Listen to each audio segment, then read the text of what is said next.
Hello world, hello world, hello world. Episode 2 of the new show. Episode 1 on this channel, but episode 2 overall of Ball Don't Lie, the new show that me and Real Talk have cultivated.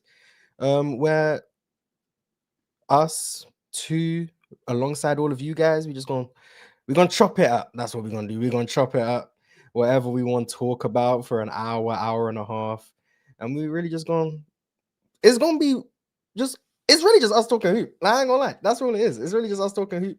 A lot of people want to have the opportunity to do that, and I feel like this is a great platform to do so. Um, Real talk, it's been about an hour and 40 minutes since I last saw you. How have you been?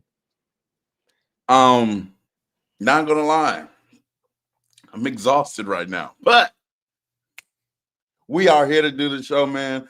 Every time I do get a little tired or whatever.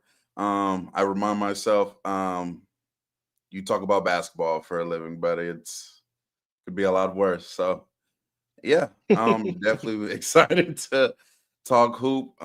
Definitely excited about this show that we decided to do for the remainder of the season.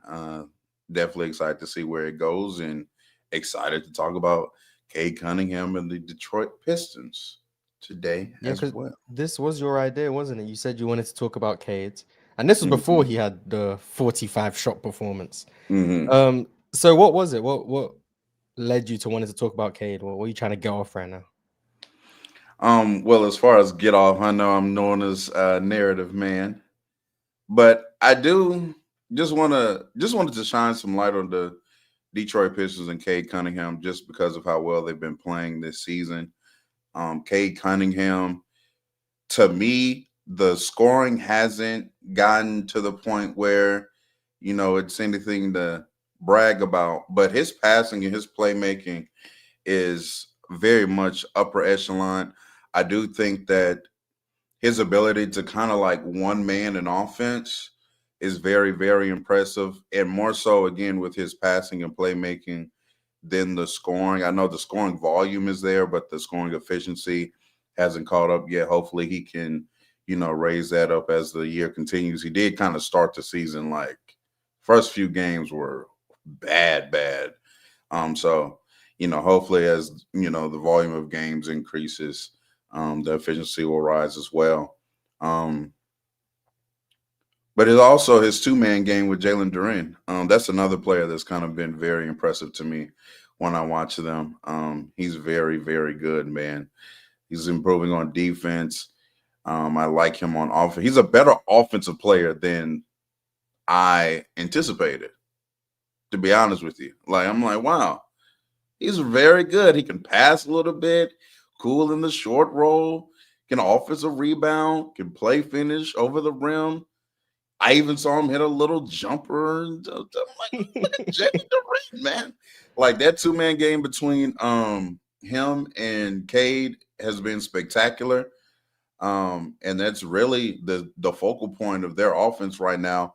And one other thing about Cade Cunningham that I like is the fact that he's able to generate such good offense that it's allowing players like Asar and Ron Holland and these type players to be on the court, which then elevates them to being a really good defense as well. On top of him also being a solid to plus defender himself. So shouts out to Cade Cunningham.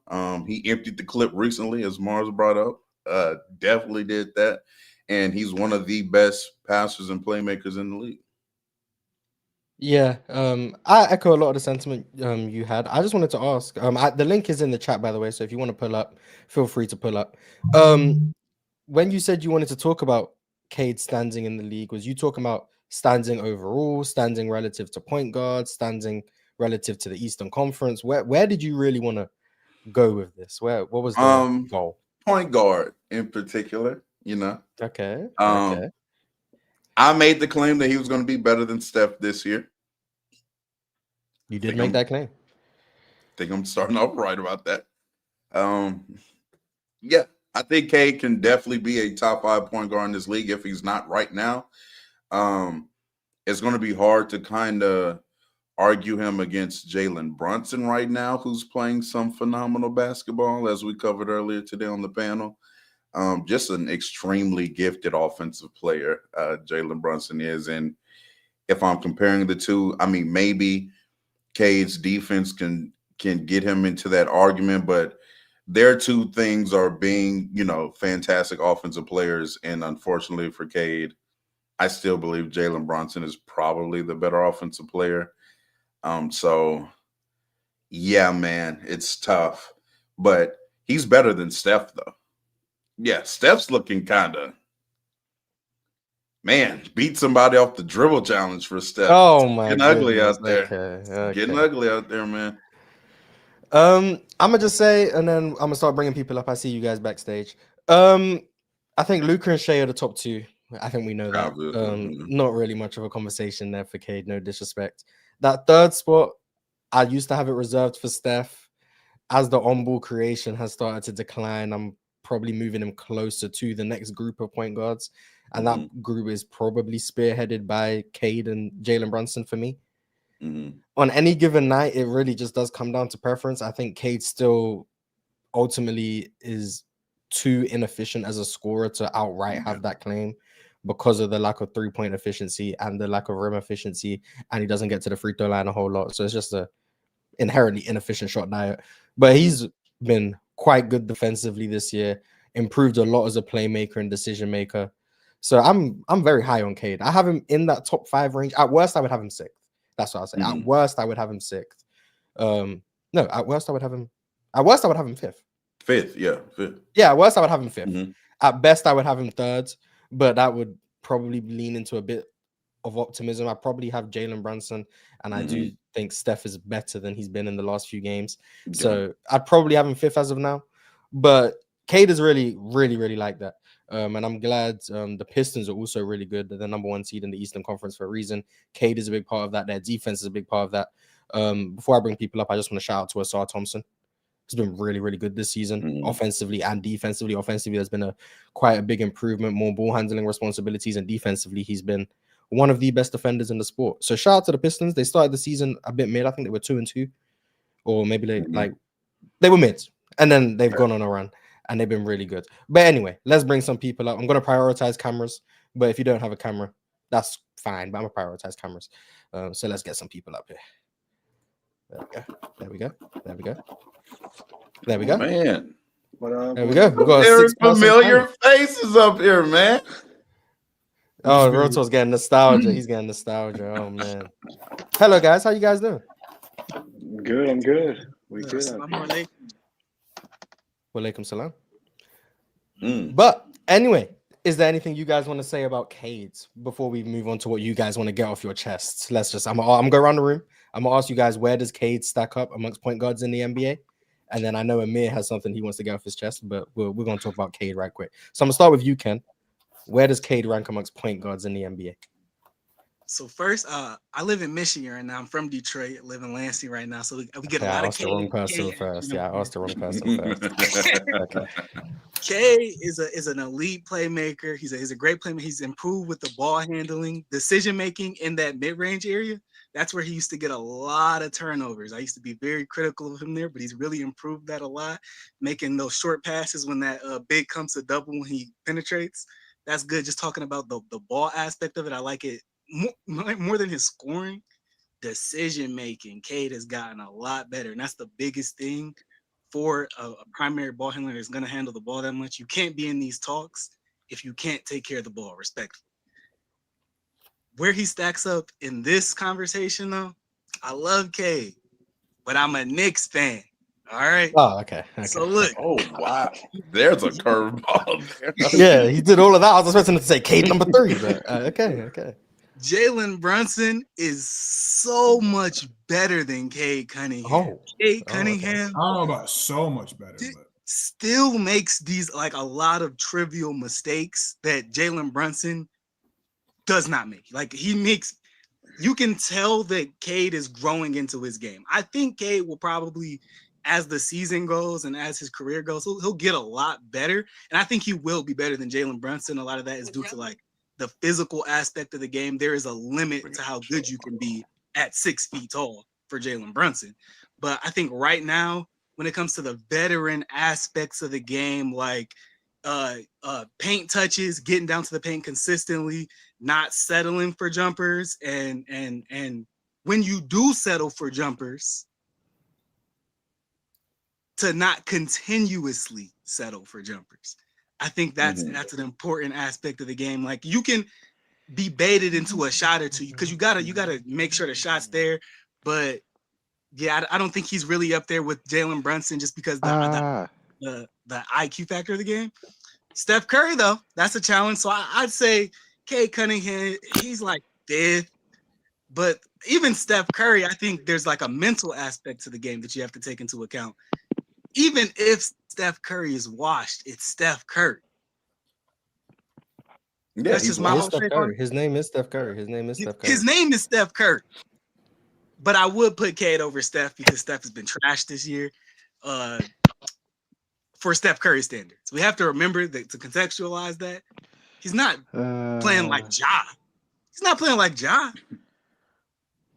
Or he's not playing John like it up. I over agree. there. I agree. I mean, that's So not hard. I think to about fourth, I fifth. think I'm not playing like Jar. You're No. also not playing like Ja. I agree. Steph hasn't been great. So it sounds like you're saying Cade is fourth. Yes, after Jalen Brunson. Okay, yeah, after Jalen Brunson. I know football's a hater, so I'm gonna go to him. I'm last. not a hater. What? Okay. Let's go to Hjalmar. Where's Cade stack up? I mean, he's about to be the best point guard in Detroit Pistons history. Whew. Oh yeah, I forgot you're Isaiah Thomas. You had to do that, didn't you? I forgot. Nah. You had to do that. Yeah. Cook. My bad. Wait, better than Allen Iverson? AI did play for the Sixers. Not the Sixers, Yeah, the Pistons. He did. He was a He did bomb play for the Pistons. on the Pistons. Brandon Absolutely. Jennings played for the Pistons too.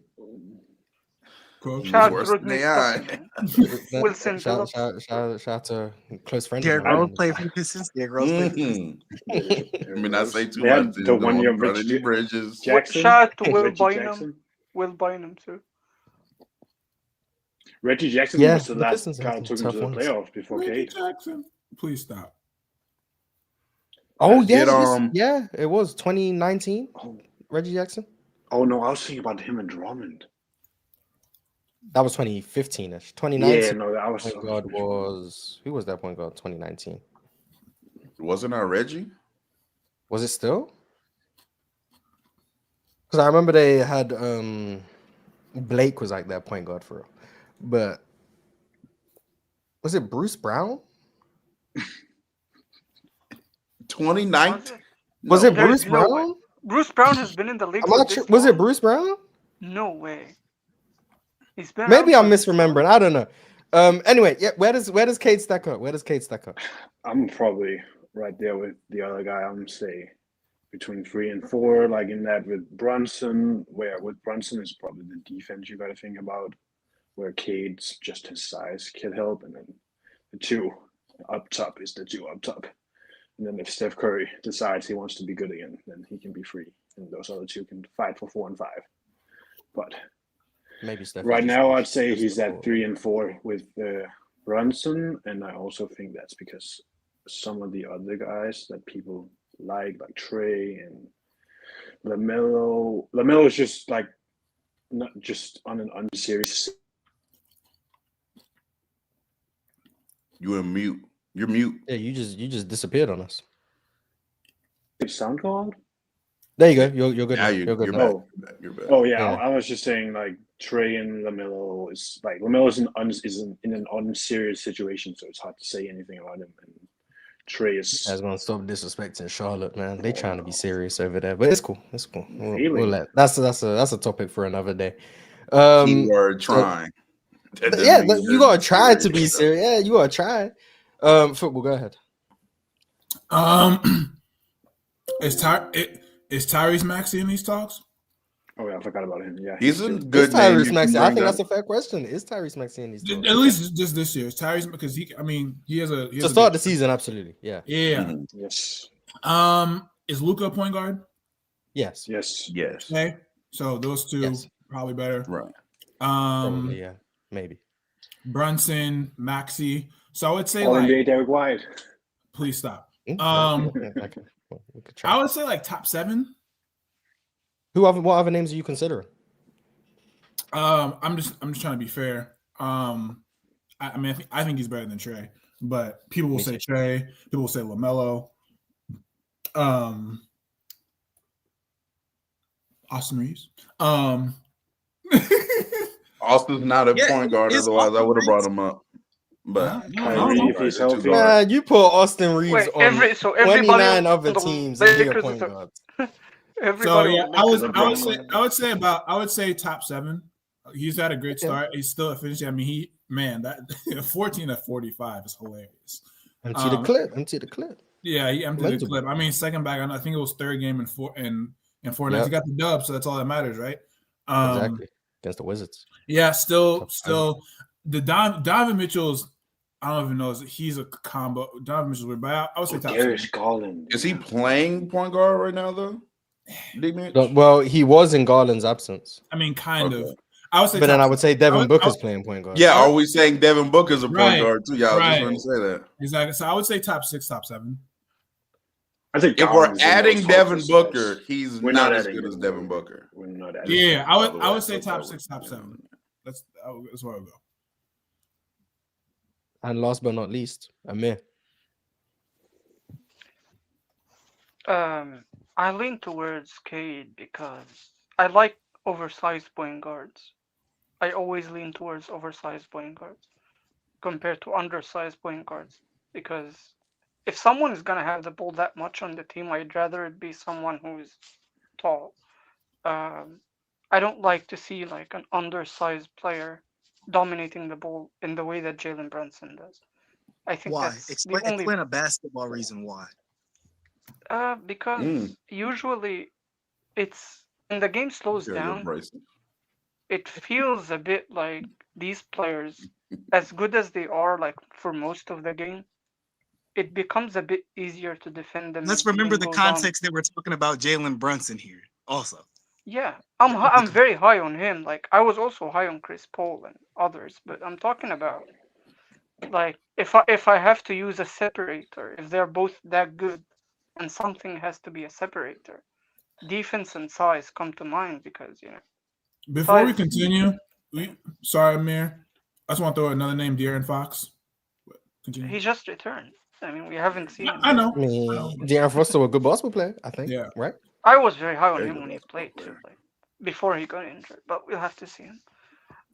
So yeah, that's like the separator along with the defense, because the guy is really like racking up these stocks, and he's defending well too. So if you're playing on a good defensive team as a ball dominant player, usually these guys get like plays off, like James Harden used to do, like Luka used to do. When you have that kind of player, like the heliocentric offensive player, and he's also participating on defense, that's really valuable. So sounds like he's saying that is. I actually agree with you. Yeah, it sounds like he's saying it's Cade. Yeah, that does what it sounds like, and I know Amir's a Luka guy. No, I'm so not it sounds like Cade everyone is has better Cade than quite Luka, high. Basically, that's what he said. It sounds like everyone has Cade quite high. I do want to bring up the other people backstage and ask them, is there anything you guys want to get off? Like any agendas you guys have to push? About Cade? Is your agenda pertaining to Jokic? Me? Yes. Speaking about Jokic? No. Yes. I've never. We'll see until playoffs, man. Are you talking about an agenda towards Cade or just in general? No, agenda just in general. Yeah. I think Amir has something, and I really look forward to hearing. Yeah, Amir does have something, but I want to get everyone's opinion on Cade, and then I'm gonna come back to Amir. So Amir, I'm gonna move you backstage right quick, and I'm gonna bring you back when it's time for you to get off whatever. I have something. If it's about Jokic, please let me. I have something about the. I'll bring you guys back when it's agenda time. Don't worry, I will bring you guys back when it's agenda time. Okay. Hello, new individuals. Can I get you guys' opinion on Cade Cunningham standing within the NBA, please? Like just as a point guard, or are we talking like all the as a point guard? Is that Cam? Yeah, what's up, man? That is, yes, that is. Oh, brother. What? I don't hate Cade. Why you? What? Oh, he's a Cade hater? No, I'm No, not. I just didn't know he existed on YouTube too. Okay, fair. All right. He's versatile. Yeah, he's got platform versatility. Yes, I do. Yes, I do. Facts. No, for Cade, he's probably because as a point guard, like top 5, maybe 6. Because we got Luka, Shea, Brunson, Curry. I feel like Cade's right there. But Curry this year has been everyone kind of has him in the ass. same So spot. yeah, so I feel like at best he's like 3, but probably around like 5, 6. You know, he's cool. Why isn't he like everyone has him in the same place? I'm not gonna lie. definitively better than Steph Curry though? Man, bro, Curry. Actually, you know what? He better than Curry. Cause my agenda, I got some shit to say about that man. So, yeah, Cade better than Curry. You right? Reputation also does a lot of things. Yeah. It does. It Now really does. we done with that reputation, man. Curry's on some shit. I'm curious to how long does Steph, which I mean, because it's not BS, but it is BS. Like the Steph gravity argument. What's up, John D? The Steph gravity argument What's going thing, on? and that having a lot of offensive value, yet true. Like that can't keep carrying him in these combos, respectfully. I'm doing it for a long time, real talk. It has been, but it needs to come to an end eventually. So. It is. So it sounds like again top 5. Kenny. Hello. Hello. What's going on, fellas? Oh. Hello, Kent. Anyway, Kent. Oh yeah. You gotta answer the question. I got thrown off. Like,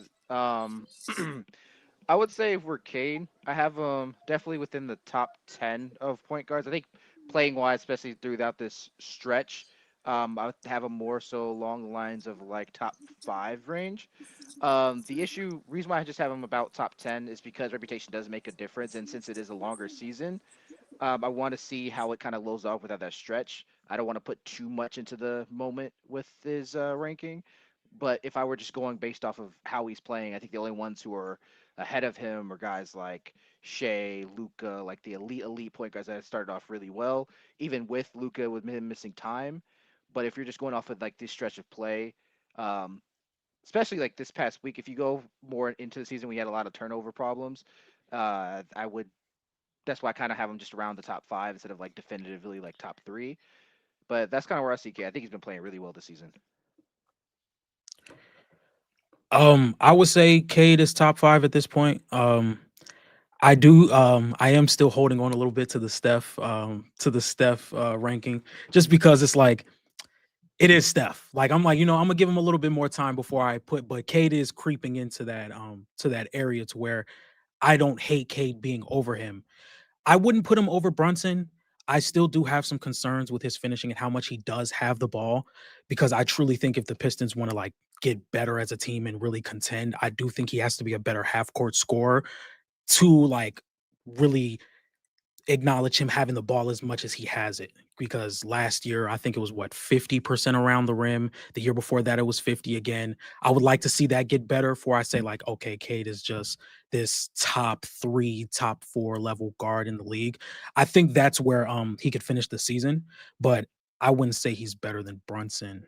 But we can have the conversation with Steph if this is the type of play Steph is going to be having, especially like the consistency. Like we know the peaks that Steph can reach on a 10 to 15 game basis, but if he's not going to be able to do it as consistently as some of these other guys in the league are, that has to mean something, because we always talk about the stretches where Steph looks like a top 5, top 6 player in the world, but we don't talk about the stretches where he doesn't look like a top 10 point guard in the league.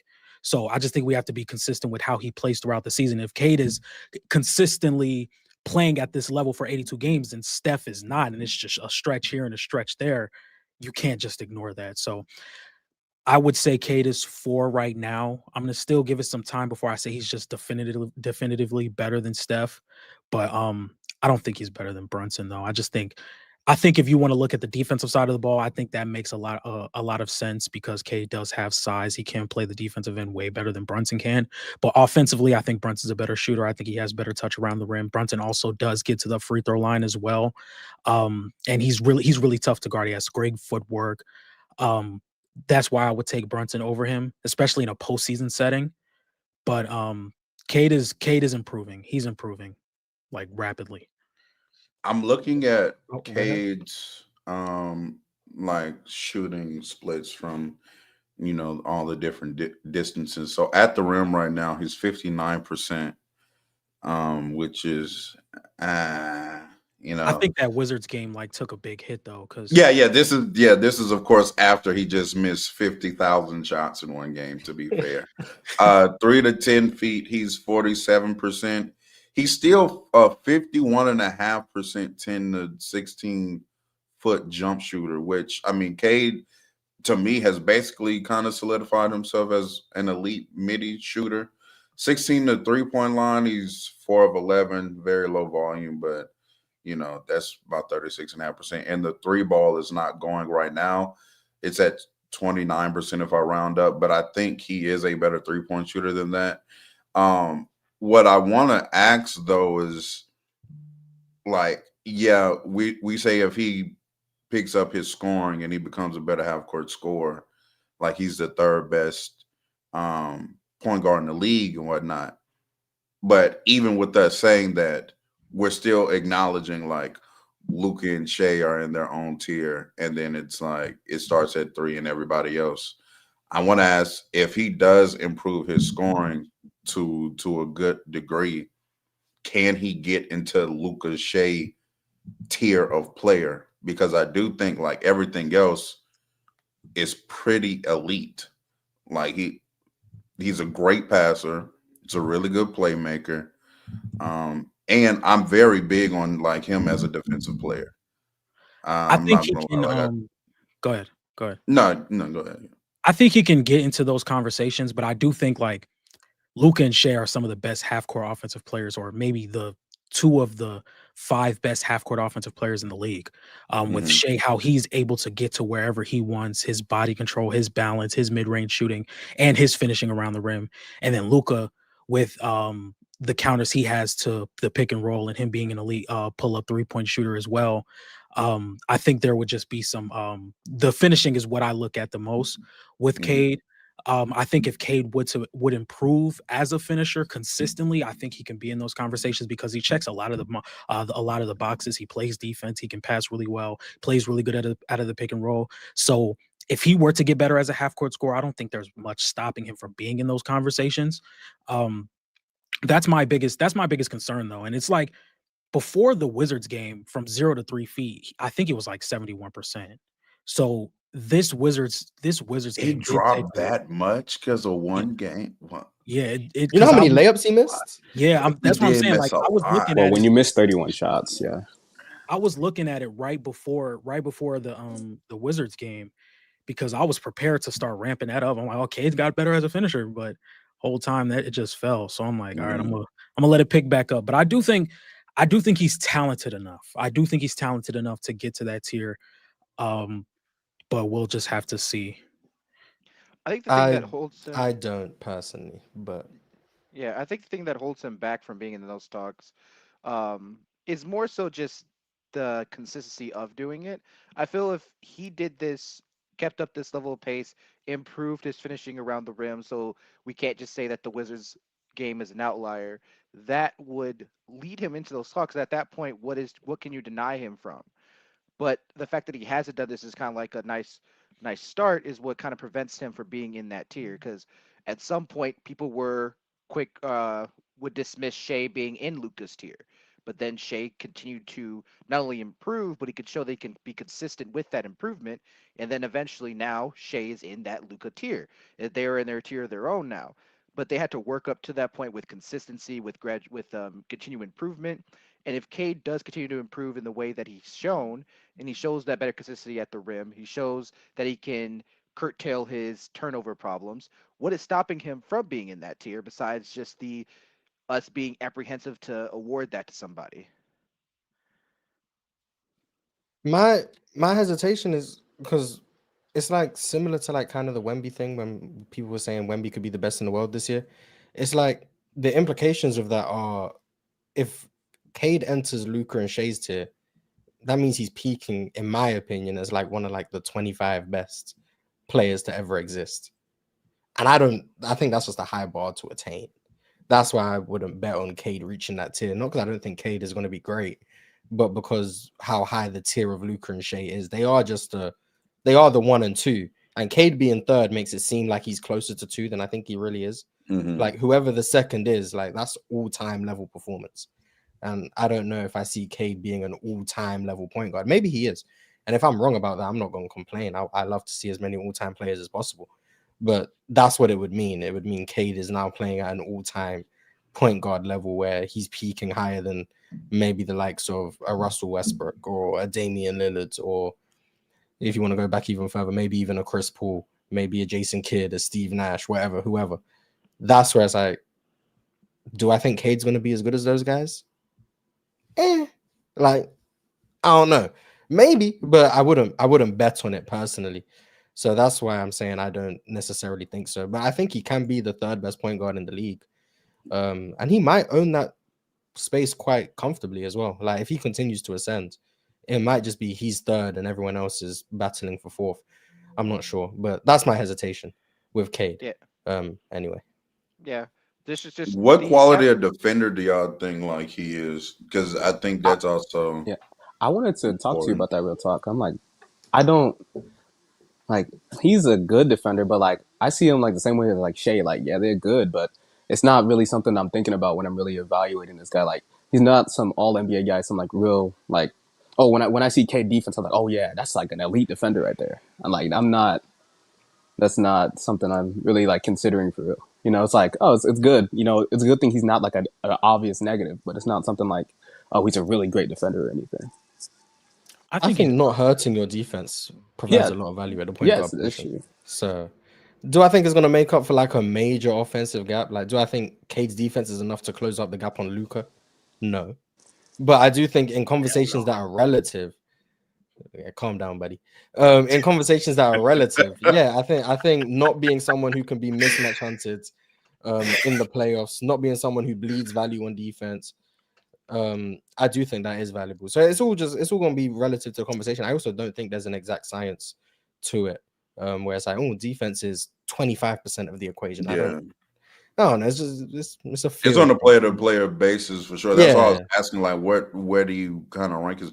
I guess I am higher on his defense than some of y'all because of his sheer size, and he has like decent feet as well. Like he's pretty good laterally for the most part, and then he's offering you some rim protection on top of that. And I think he's also like a really good rebounder for his position as well. He can close out possessions. Like, I don't know. Seeing him, it was against the Knicks where last in the playoffs where I was like, no, he's making a lot of he was really good defensive plays in the series. Like we're in a playoff setting. And he's really showing like real impact on that side of the ball. Even like that's what was counteracting to me from me saying like he was just bad or mid in that series because he did struggle offensively with being efficient, but like he was a really good defender in that series. So I agree.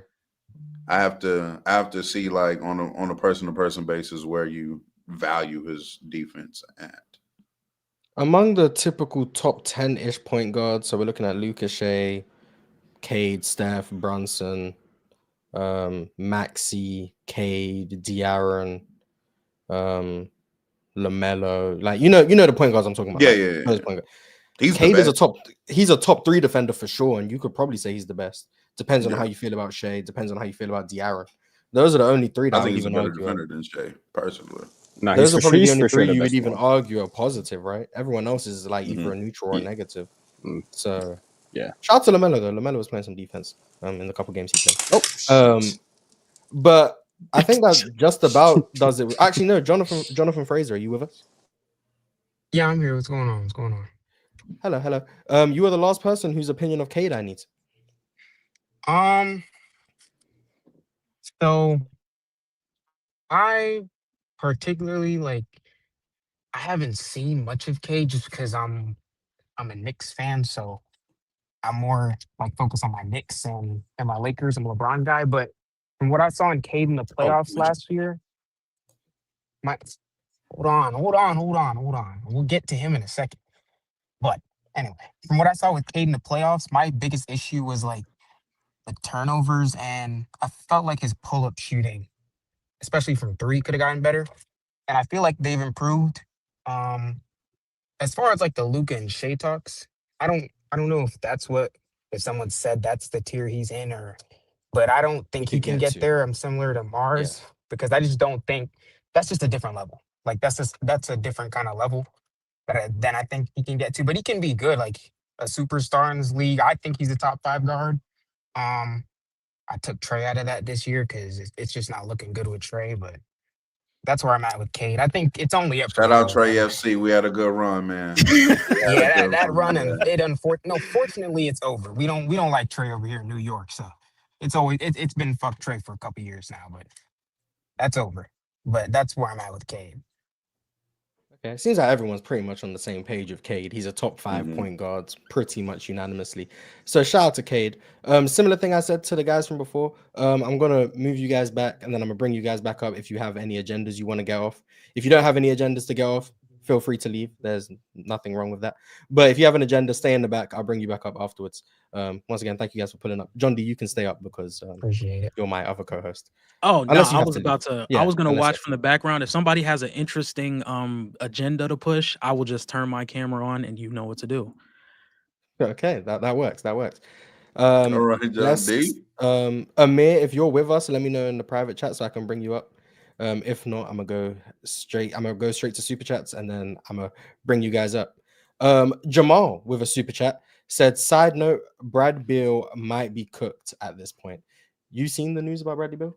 I have seen the news that he broke his hip and is now having season-ending surgery. It's not looking good over there in Clipperland, man. Us Clipper FC, we had high expectation coming into the season. I'm gonna just cut you off. Yeah, we're not doing that. No, us Clipper FC, you've lost your mind. You I have lost on your the mind. colors and everything. What are you You talking have about? lost your mind. Anyway, Us the Clipper real FC. Clippers FC, the real Clippers FC know that unfortunately, Bradley Beal, obviously, we never want to see anyone get hurt. But we also know Facts. Bradley Beal not being there absolutely helps the Clippers. We know that. Okay. That absolutely makes them a better team. So it actually moves me even more. I believe in the Clippers even more now. I hope Bradley Beal can recover and stay in the NBA long term. But for the Clippers season, I think this has just saved their season. Get Kawhi healthy. James Harden going to continue doing what he does because he's the best old player in the NBA right now. And the Clippers going to be fine. So yeah. We didn't bring up Bradley Beal Harden may in be cooked, but the Clippers PG are not. rankings too, by the way. For just Yeah, he's not I top thought he was 5, going to though. bring him up. He's not top 5 though. Harden's top 10 for me, but he probably ain't top 5, not at this point. Okay. What I would argue, just based on this season, he should be above Steph. But other than that, it's cool. Kent Lipscomb Jr. said, respect Tim Duncan and respect De'Aaron when VP loading. Now, De'Aaron is someone who I do think could be close to this conversation. I'll say that. Well, you know, I'm high lower on on him than De'Aaron you. 5. Yeah, I'm lower on him than Yeah. you. But hello. I'm gonna say this real quick, since we're talking about point guard rankings. There's a player in the name of Michael Brown Jr. He will be in these conversations very soon. Oh very yeah, soon. I've been seeing At some Louisville. stuff about him. Been seeing some stuff. Anyway, continue. This is the guy who told us about Kamal Malawach, by the way, and he's getting DMPs. So take his analysis. Yeah, take his. Anyway, Cuz I am weird said, out of all the star point guards, he clearly has the worst supporting cast, right? At almost every angle, or am I tripping? Cade's 3 now for me. Curry and Jalen Brunson are close though.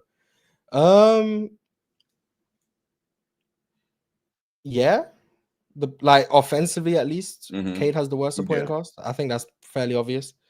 Yeah, unless you put LaMelo in these talks, then yeah, LaMelo. But even he probably might have more offensive talent. If you're looking at Miles Bridges, Brandon Miller, Knippel, who's been hooping. Yeah.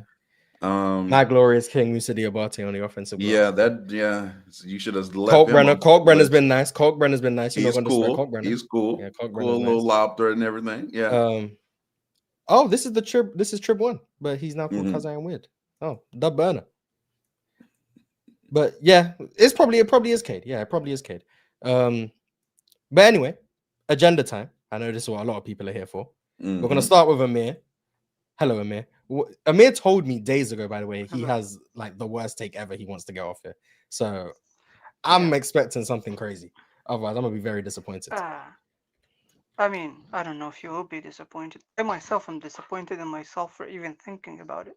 But first of all, I'd just like to clarify that I do not have Cade over Luka because the comments apparently misunderstood me. Anyway, to the agenda. Even though they are so iconic as a duo that they have their own nickname, I think Klay Thompson was not the perfect fit next to Steph Curry.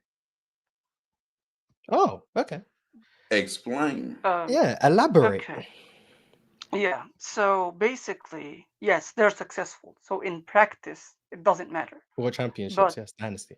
Yeah, in theory, though, when you have a player of Steph's caliber, an all-time great, you look at the weakness of that player, like he has one weakness, literally, and you try to have your second option at least cover for it a little. And Steph's only weakness mainly is he doesn't get to the free throw line a lot because he's more of I would argue it was his on-ball defense, which Clay made up for. Right. But okay, No. I'm talking offensively here. I'm talking offensively. Oh, So okay. offensively, Okay. it's that he doesn't shoot free throws, which means that if he's on a cold run, a cold spill, it's over. Like it could just be a bad game altogether. And that affects him more than any other all-time great offensive player. Most of them have a way to recover in a bad game. They have something to fall back on that would save them. They're either too good to even have a bad game, like LeBron and KD rarely have bad games. They can have a bad game, but it's very rare. It's usually affected by other stuff. But for Steph, it happens more frequently than other all-time greats that he just has like a very bad game. But the reason is the reason he has bad games is because three-point shooting at a high volume will always be very risky. It will never be a guaranteed way of consistency or a reproducible way of, reliable offense. So the best way to complement that would have been a player who is more of a safe, consistent option rather than another risky, high volume three-point shooter who doesn't get to the free throw line. Like Kevin Durant. I mean, KD was obvious, but KD is like an all-time great. I'm talking outside of the KD years. So if Clay's not the perfect fit, and we're not talking about superstars. Yeah. What player of Clay's caliber was a better fit next to Steph than Clay, in your opinion? That's where it's gonna get nasty. I think DeMar DeRozan could have been a better option. And if you think Jimmy Butler is of the same caliber, I've seen some reactions backstage, so I'm going to open up the floor. Hello, guys. Welcome back. So Jimmy Butler, DeMar DeRozan, and on the second half, it's like Jaylen Brown, maybe. Like multiple players on different stages, because for 12 years you're not gonna have one player, but across different stages, like Jaylen Brown, like I said, DeMar DeRozan, Jimmy Butler. So multiple players, I believe, were more. I like the Jaylen Brown shout more because I can get more so with what you're trying to say there. I don't know how often Jaylen Brown gets to the free throw line, though, to be honest. I'm not including Jimmy because Jimmy's he's better than Klay Thompson. So I'm not even including that one. DeMar DeRozan is a shout out, though. Yeah. And to be honest, usually probably a lot of people during that time probably had DeMar better than Klay as well, because DeMar was doing the volume scoring and all of that kind of stuff. I'm saying at that time. When DeMar was averaging like 27? Yeah, 27 and so like on a 1 seed. Yeah. They probably I like the Jimmy shout of all of them, because that's the one that fits what you actually meant, like getting to the free throw line and the defense, the physicality. I think he could play in that in that system off of Steph. So when you said DeMar DeRozan, I was about to throw you out of the window. But Yeah, but DeMar Hey, is still DeMar more DeRozan was averaging consistent. like 8-9 free throws a game. He was more consistent than Clay as a scorer, though. Like yeah, that's the whole point, the I consistency. mean, I would point. argue DeMar Because struggled with his fair share of inconsistency. But the Yeah, but defense, the playoffs, the Jimmy Butler being Jimmy Butler. I just also you see him with him now, like last year, you see how he can fit with those. I really like the Jimmy Butler idea. I just don't like the other guys. I'm I just think like the, it's the in something theory. Like I that's said, also just one thing. uh-huh. What I'm saying is that it's a very theoretical take because in practice, like I Mhm. said, we've all seen it work. Why I'm saying it in theory is because we've seen the Warriors go on these long cold spells, and the only way they could try to get out of it is by making a three. We've seen them do that. We've all seen it. And sometimes it makes series longer than they need to be, even the ones that they won, like the Thunder series. I'll Sometimes argue. they lose, like in 2016. So when you're I cold, mean, you're but cold. If Steph that doesn't has a lot to do more with like well, for getting one, all offenses for the most part go through bad stretches, like even with some of the greatest offensive players ever, with surrounding like offensive talent on their team. But I think something that gets lost for the 15-16 Warriors is they played a lot of defensively slanted lineups, and they got away with that not just because of Steph Curry. Like Klay Thompson was out there garnering a level of attention off screens himself with his movement as well, gravity. and yeah. So, and then on top of that, he was one of the better on-ball defenders in the league. To me, that's Steph's biggest weakness. Like, because getting to the free throw line, I would say hampers his scoring game, potentially the consistency of it. But if I'm going to weigh out, okay, what's a bigger deficiency for Steph Curry? Scoring the ball or defense?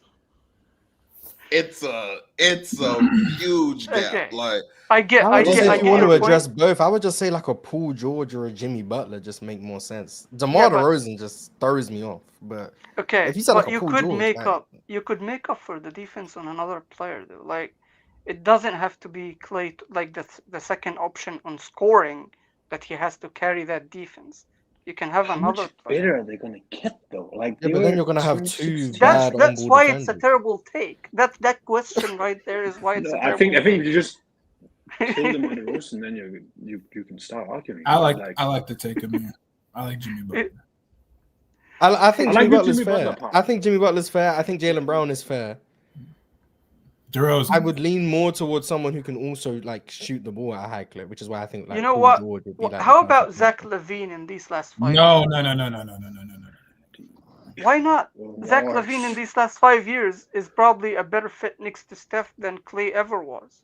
See, Offensively. he tried to steal my heart by bringing up a player who's who's near and dear to me. they He would thinks he's get better offensively, but Yeah. again, who's guarding?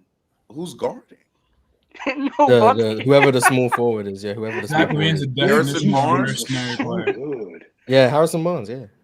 Because I I'm mean, they assuming won- we're doing just guards the 15. point We guard. have to be doing 15, 16. Because once we get to 17, 18, and KD's there, that's that's not a anything's take. not needed. Yeah. Yeah, So exactly. 15, 16 Well, team. how about the 2022 team though? Like and the 2023. Oh well, that When Clay. Clay's washed? These two. Yeah, that Clay. I mean, Dude, that Clay's hey, give me lush. DeMar. God damn. Yeah, Yeah, like That's the most. Yeah, but he did. They did rely on yeah, him. that's He Bulls was the DeMar second right there. leading scorer, wasn't he? Wasn't he the In second the leading regular scorer? season, maybe in the playoffs, I think it Talking might have about been Wiggs. 22 Clay Isn't that the year he had Thompson, 2 game winners in like a week or something? He was the second leading DeMar, scorer. 2 game yeah, winners in DeMar back-to-back was games. like Don't that. disrespect Back-to-back DeMar games? DeRozan. Back-to-back Oh. games. Yeah, that's Like what that. you do. Yeah. Anyway, Golden State Warriors 2022 second leading scorer in the regular season was Clay. Oh, we got a super chat from Cheese that I have to read because that's a lot of money. And then in the playoffs it also was Clay. I think in the finals it was Wiggins. Anyway, shout out to Cheese, $50. Said Dub Show, keep that SHI. up, my guys. See, I don't swear. Family friendly show. But anyway, shout out to Cheese, showing love to Ball Don't Lie, episode 2. Anyway, Amir, is there anything else you wanna get off with your take before I let Football Breakdown get on his agenda? No, just the fact that the second half of the Warriors also are a part of it, because part of the reason the dynasty did not continue is because of their loyalty towards Klay Thompson. They were so loyal towards him, and they believed in him too much. Even though, like, the fact that they won in 2022 made them believe in him even more, so they didn't feel the need to, like, oh, you all hear me? Yeah, we hear you were frozen, but we Oh, I could hear think you. I got disconnected. Oh my god. Play FC definitely messed up your camera, but I have an agenda if I can get it off. Oh, I have to leave in like 5 minutes. I'm sorry. All right, you go ahead, Football. Go ahead. Advanced analytics ruin basketball discourse. This is okay. Talk to him. It just did, and Jokic is the number one poster. Oh my god. Number one poster boy. BPM, APM, I don't know what this OPM, DPM, all this nonsense. Posting all these things. It's like, watch the game. Watch the game. The guy's a floater merchant, floater gimmick, heliocentric touches gimmick, Heliocentric touches gimmick. Regular season gimmick, against, defenses that won't scheme for him. So unschemable, not unschemable gimmick. We'll see. Mr. 30, 15. And this is a league where Josh Giddey's almost getting a triple-double every night. You think I care about a Jokic? Really? Oh my What is Josh Giddey's VP? I find it very funny. And I knew this day would come. I knew the day where LeBron fans would now not like they would get out PRA. They would get out PRA. And all. I knew that day would come. And now y'all sound like Kobe fans. Absolutely not. In 08. Because no, I don't, because Jokic will never get to those heights. You don't understand. He's already there. But Real Talk's point is the same. I've seen those stat head comparisons too many times for me to count. The amount of times a certain fan base. No, I'm talking about a fan base. The amount of times a certain fan base has pulled out those graphics of points, rebounds, assists, steals, blocks, field goal percentage, 3-point percentage, free throw percentage, EFG, box plus minus, and VORP to say LeBron James is better than X player. Now Jokic, you do that same comparison of points, rebounds, assists, blah, blah, blah. You do that with the last 4 years of Jokic versus peak LeBron. Jokic's stats will be more green than LeBron's. And yet all of a sudden now it's here's the thing. That's interesting. And then there's more open NBA, more space. That's what Kobe stands saying. Hold up. More space. Handoff merchant, dive to the basket merchant, heliocentric merchant. Also, Jokic is more heliocentric than Bron's ever been. That's one. Two. Horrible defender. Three. His defensive box plus minus would disagree with you, but exactly. That's what you need. 3, eye test. Here's how close the stats are. The eye test couldn't be longer. Are you saying as a basketball player or as an offensive player? As an offensive player, the eye test. Jokic to me is not. And y'all, know I'm not a Jokic guy. No, but I'm not finna sit here and act like. No. Real talk. I want you to go watch the last game he just played with the Kings, and you tell me that's the best. I just watched it last night. You think that's the best offensive player you've ever seen? It's one of he wasn't missing. No, what am I listening to right now? What type of shots did you get? I have a feeling your eye test just disagrees with my eye test. Football got some big ass eyes to have a bad eye test. What's the type of shot? You think Jokic is more impressive on the eye than a Steph Curry? No. Impressive? No, I'm more impressed by more Steph. impressive. More impressive. No. The most impressive player I've ever seen is Wemby. So Kobe. I'm gonna keep going with offensive Kobe. He's not more More impressive. Impressive? than No. Kobe. I'm not more That's impressed. than not Jokic. that's not how you judge. Oh my But God. I That's just not said like- he's more I impressive. understand that's not the only criteria. Braun, obviously. It shouldn't be any Like, criteria, in my opinion. Because Yeah, if we're my doing whole thing is that impressive, I mean, when it was Okay, so Curry. football. when So he football. gets this unschemable BS narrative that y'all Oh my want to God. push with Jokic, Football, can I particularly help you from a stats Swipovich, guy? Can I? it's That's going Swiper. whenever he gets to the playoffs and then he plays a good defense and then it's like, oh my God, oh, Jokic is getting guarded by 3 guys and that's why he took 1 shot in a game 7 and then another do or die situation in round 1 against the Clippers when he was also horrible.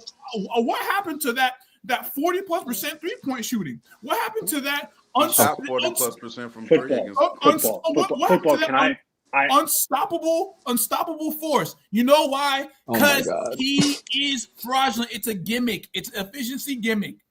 I'm sick of it. Efficiency gimmick. Can I quickly just say something about Efficiency what you gimmick. actually said? Jokic shot about- 38% from 3 in the playoffs last year, by the way. Just Facts. Let me say I something agree. about this 40% against the Bucks plus Clippers. minus he did. and how it's ruined. Let me say something about how it's ruined because I am actually like a stats person. Like I do statistics, so I know I would do these models like a Bucks plus minus, so I can tell you the weaknesses and strengths. So the Education. problem is people just blindly use Bucks plus minus as this is the better player and this is the better player. What Bucks plus minus does is that it takes all of your Bucks score statistics and all of the Bucks score statistics of every player in the NBA, and then it makes a model that predicts, okay, I think you'd, based on only your Bucks score, you should have this plus minus output. Like the team is plus 10 with you. And people blindly use that to generalize for every player in every situation. That's wrong. I try to tell people when they just do this as, oh, this PER, Bucks plus minus, you're using that stat wrong. It's only meant to predict how good this player, how much this player affects the scoreboard based on his Bucks scores. And let me interject because I actually have to leave in like 3 minutes. So one thing about Bucks plus minus, 10 I minutes don't know ago. if people know. Yeah, it's the longest 2 minutes. Carry on. Assists for big man are worth double than guards. You know that, right? Does anyone? Also boosts It's his the defensive. position I've adjustment. spoke about my Yep, grievances that with is Bucks. a problem. Whenever I do analysis on the show, I never use BPM. I don't use a VORP. I use the raw statistics: how much you shot, how much you missed, assists, points, rebounds, assist, whatever. Wins. Then PRA, I test scenarios. There's multiple things. This bro Jokic is phenomenal, all-time great. He not. First time I've ever heard him say that. But here's the thing: he's not what Swiper thinks he is. Because if He's you using look my at his Stephen box A. score, Smith gimmick. particularly last year, you saw how well he shot from 3. You saw his points, his rebounds, assists. One would lead you to believe that if he's able and capable of having a box score like this in the playoffs, right, he's going to deliver offensive explosions and masterclasses to where he's unstoppable, right?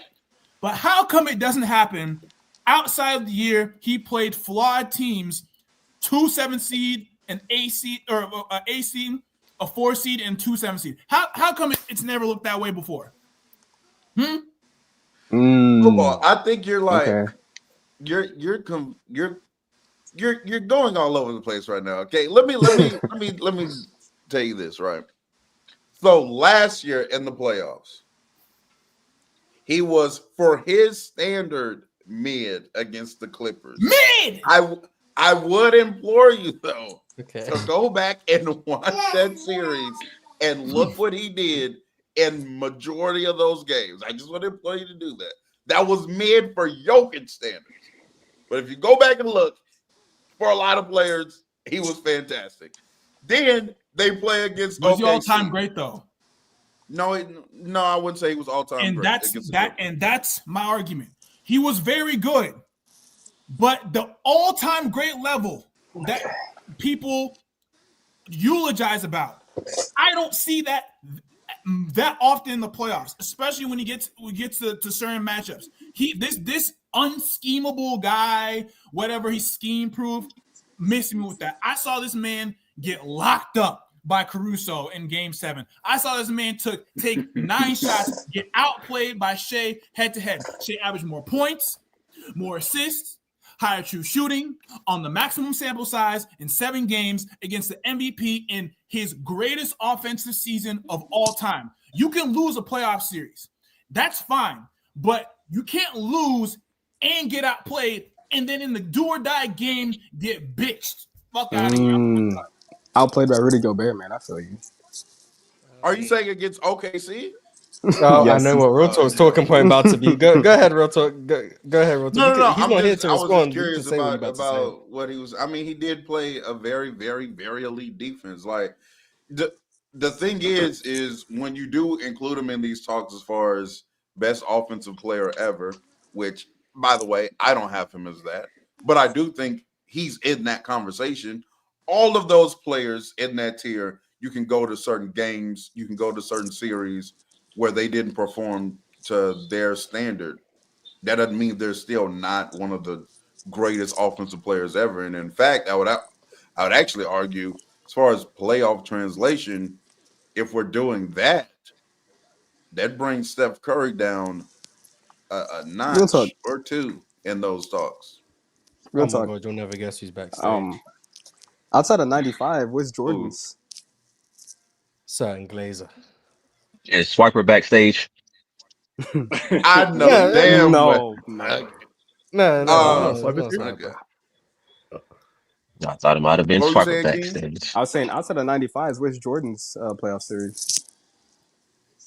I mean, that's Jordan's why I playoff argue series is he's like the one of the greatest best, right? offensive player ever. Well, Jordan struggled against the Heat in '97. But didn't they beat He him also in, kind of struggled against the Knicks when they played him. It doesn't count if it's not the finals, Mars. The Pistons caused some problems. These are all the Sonics. So he's had series against some strong defenses that have caused him problems, and he hasn't shot the ball well, shot variance, and all of that stuff. So everyone, but he beat them in like 5 players games. have those Like, types of series. you know, but the thing with Jordan, he's winning these series. Like that Heat series, he won in like 5, right? And so it's like, well, yeah, the Heat's offense sucked. Yeah, Yeah, they what were does an winning amazing have to do defense. with? They were an so it's amazing like- defense and a bad offense, and Jordan struggled offensively. Okay. But the Bulls were also a great defense. So But is they he won the getting series. outplayed? Or I wouldn't even say Jokic is getting outplayed in these series. But I'm like, is he getting? gonna just PRA you on that Michael Jordan So it Bulls would be series. like just if for OKC okay, didn't PRA. have Shea. just so you know. Yeah, because I can't put up film or anything. But if you want to watch the series, it's on some of the games are on the internet. But in that series, it was the conference finals in 1997. The Bulls won in 5. MJ averaged 30 points, 8 rebounds, 2.6 assists, and shot 39% from the field and 12% from 3. He was 2 of 17 from 3. So in 5 games, Michael Jordan shot 17 threes. That should show how difficult he was finding it to score inside the arc. But he shot 39% from the field, so that means he was 42% on his 2-pointers. Michael Jeffrey Jordan. Shout out! But they won Alon- the series in 5 games. This is a Heat defense, by the way. I think they were number 1 in defense with Alonzo Mourning. Yeah, So, shout out Alonzo. They were like an all-time defense. The Heat were a really, really good defense. Alonzo Mourning is one of the more underrated peaks of like the 90s, by the way. Yeah. But yeah, he struggled. He factually struggled, but they still won the series in 5 games. Went on to win the championship, all that good stuff. But yes, even Michael Jordan. Closing that fraud this upcoming off season. I plan these things long in advance, by the way. Yes, even Michael Jordan has struggled. But anyway, away from advanced stats and whatever, Kiamo, you said you had an agenda for us. Yes, so I want to try it. I might bring it up on the panel Friday. So I want to test run it. So peak Draymond Green. Oh God. Yeah. Oh my Brings God. more. I'm going to define better, and I'm going to say he's better, so you can get the clip. Peak Draymond Green brings more championship odds to a random team in his year. Meaning, peak Draymond Green is better than peak Russell Westbrook, Allen Iverson, Jason Kidd. Oh my God! Wait! No one interrupts. I Howard. want to hear the names in order. Sorry, restart. Draymond Green is better than. And some of the these are the same tier kind of guys, but I'm just saying he's better to make it more controversial. Say the names again. Repeat the name. No one interrupt. Peak. Yeah. Okay. Russ, AI, Kidd, Tatum, Howard, PG, Butler. You got that? Who was the last one? Tatum Butler. Jimmy right? Butler. Yeah. So peak Draymond Green. So 20. Are we doing 1 year peak? I want to say 16? 1 year. I want to Hold say on. 16, but we can include say 16 and 17. But I'm mainly talking. Okay, so 2016 and 2017, Draymond Green is bet. Okay, wait. So in the year of 2017, because that's Russell Westbrook's peak, Draymond Green was the better player that year. I'll say he's the better player in 2016 than Russ is in 2017 because I think he took a little step back. Okay, so offensively in 2016 2017. Draymond is better than 2017 Westbrook. Well, yes, that is what I'm saying. This And is so I think the hindsight, by the reason way. I'm why- Can I speak on this? I'm gonna let you. And you I'm know- gonna let you. you know, I'm gonna let you elaborate. I'm gonna let you Okay, elaborate. let him go. And I also think Russ Westbrook was the deserving MVP in 2017. Like that is If 2016 Draymond was in the NBA, would he have been the MVP? no, because MVP is a regular season award, and I was talking about bringing okay. championship value to a random team. Okay. So I think in 2016, Okay. Draymond, we obviously know about all the defense. I think one of the maybe under-discussed is how big of an advantage it is to have a player at the 4 and the 5 that did the thing Draymond did in 2016. Like his ability to move with the ball, dribble, interact with both Steph and Clay in these handoffs situation, push the ball in transition. When you look at how when he gets the ball in a rebound, he's always just looking ahead, seeing if he can find something, an advantage of field. I know we don't know Draymond as a shooter. He shot 38% that year. Not that he was this big threat, but On like 2 for attempts, but okay. 2016 Hey, foreign respect body, 2016 Draymond. He was shooting that 3 out volume. Respect it. There was like 3 to 4. I think 32 it was games. like 4 games. 7? Come on now. But Man, I it was also, what? 3. All right, bro, you got it. Yeah, Volume. I don't have That's the good stats. volume. But like compared to the other 5s and 4s in 2016, that's a big gap. Like it's just the huge transition the NBA went through in 16 and 17 is so advantageous to what Steph and Draymond does that that's what makes him so valuable. And I'm not saying Draymond is the better basketball player or whatever. I think he's a better NBA player. Can I ask you about the two God. players? Yeah. Because like I get like where the Westbrook and AI, I can like they're flawed like You kind of get players. it. They're small, they're guards. No, I understand where he can like. I can see the logic there. I want to talk about Tatum and like Butler specifically because those two are like pretty historically good playoff You had players, and, Tatum on the list Yes, too? Tatum's he on the said list. Tatum, It was Butler. Russ, Allen Iverson, Tatum, Jimmy Butler, Jason Kidd, and Dwight Howard. Those two are like players and wings. Dwight I was wrestling. Yes, I was that's wrestling why with Tatum. this. I was kind of doubting myself. I would say that. Oh my god. Because Tatum is a player that can like scale up and scale down pretty easily. He's like a very versatile player. So I'm like, where's the logic coming in? I think he just like started out as a better player than like Draymond. So I just don't. He also was like Yes, number one on it's a championship definitely team here. before. So like the championship equity, I just don't understand. The guy's like in the conference finals like every single year. So like I just don't know. Yes, I definitely see like because he's always on this teams that kind of Tatum is kind of the I'm going to call him who I was going to call him Super Derek White in that he can just scale to any good team. Oh my god. And he's also a good number one guy What? as well. Then what is Draymond? Because he's he's like the. No. Here's the it's thing. not I a- like and these kind of what am I arguments. listening to? I'll This is not say that's not a bad thing. And that's he's so malleable in every team. I like Tatum. Tatum was one of the guys I really wrestled with, if I should include. I just included him because and these kind of arguments, it's framed in such a disingenuous way to make such a bad argument seem logical. This is what I mean by this. So when Mars said, well, in 2017, is Draymond better than Russ? And then your counter was 2016 well, the Draymond is better than MVP 2017 is a regular season award.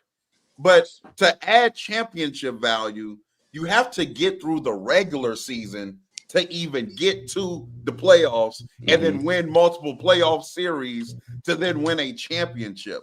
And so if I'm going to say that Draymond Green has more championship level value than 2017 Russell Westbrook, I have to then ask you, okay, you put 2017 Russell Westbrook and Draymond Green on similarly talented rosters, who's better? What team is better? If it's a good team, it's Draymond. If it's a bad team, it's Russ. This nigga. No, I said similarly talented. This is the So if both teams are good teams, Draymond. You think Both teams Draymond are bad Green? teams. So if it's the Cavs, oh my gosh, it's Draymond. I'm be so Which confused. Cavs team? Hornets. Which Cavs I are we don't know talking? if the Hornets would Bro, take Stephen Curry is saving this man They're Draymond's career, bro. Stephen Curry was not with Draymond. But, like, Draymond even is in not doing. 16 He's not in the without league. Steph. Can I'm Russ sorry. get some Steph Curry level spacing? What I'm saying is, like, in 16, even when Steph was out, like, they wanted he was like the I don't know if he was right. Steph is out and they win a playoff series. Like, and Yeah, they him and beat Clay the did next 2 cook games. against Portland. Absolutely. Like, it's not He like did. he's not the current Draymond. So reliant on Steph. We're talking 2016 Draymond. But I think what I am trying, because I think where the disconnect is, I think the Cavs would be all-time great if they had Draymond as like their small ball 5 or 4 instead of Kevin Love or Tristan Thompson, because and I didn't really mention it because I think the defense he's the best defender like since Kevin got it in 08. But in my mind, it's by far. Okay. Pretty good. And this kind of argument, though, you're also having to take into consideration when I say good team and good team, what level, how many good players are on this team, and then where do they rank?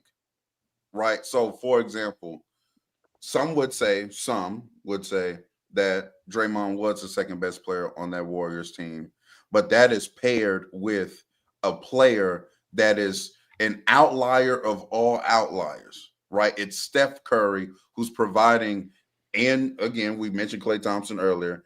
These two outlier offensive players are providing so much spacing on a court that where they can have all of this defensive slanted personnel and still be an elite offense, right?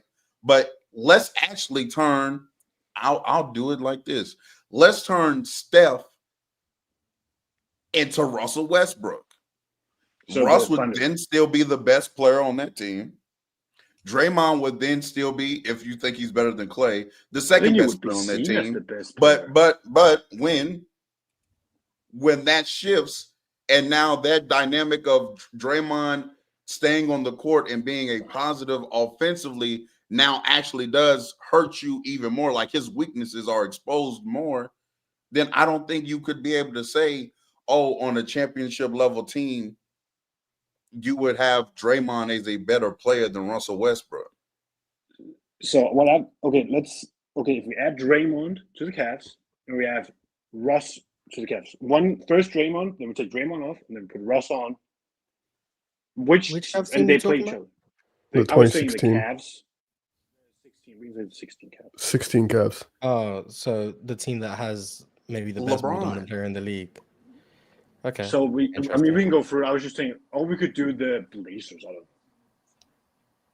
don't know. Or the Clippers with Chris Paul. There you go.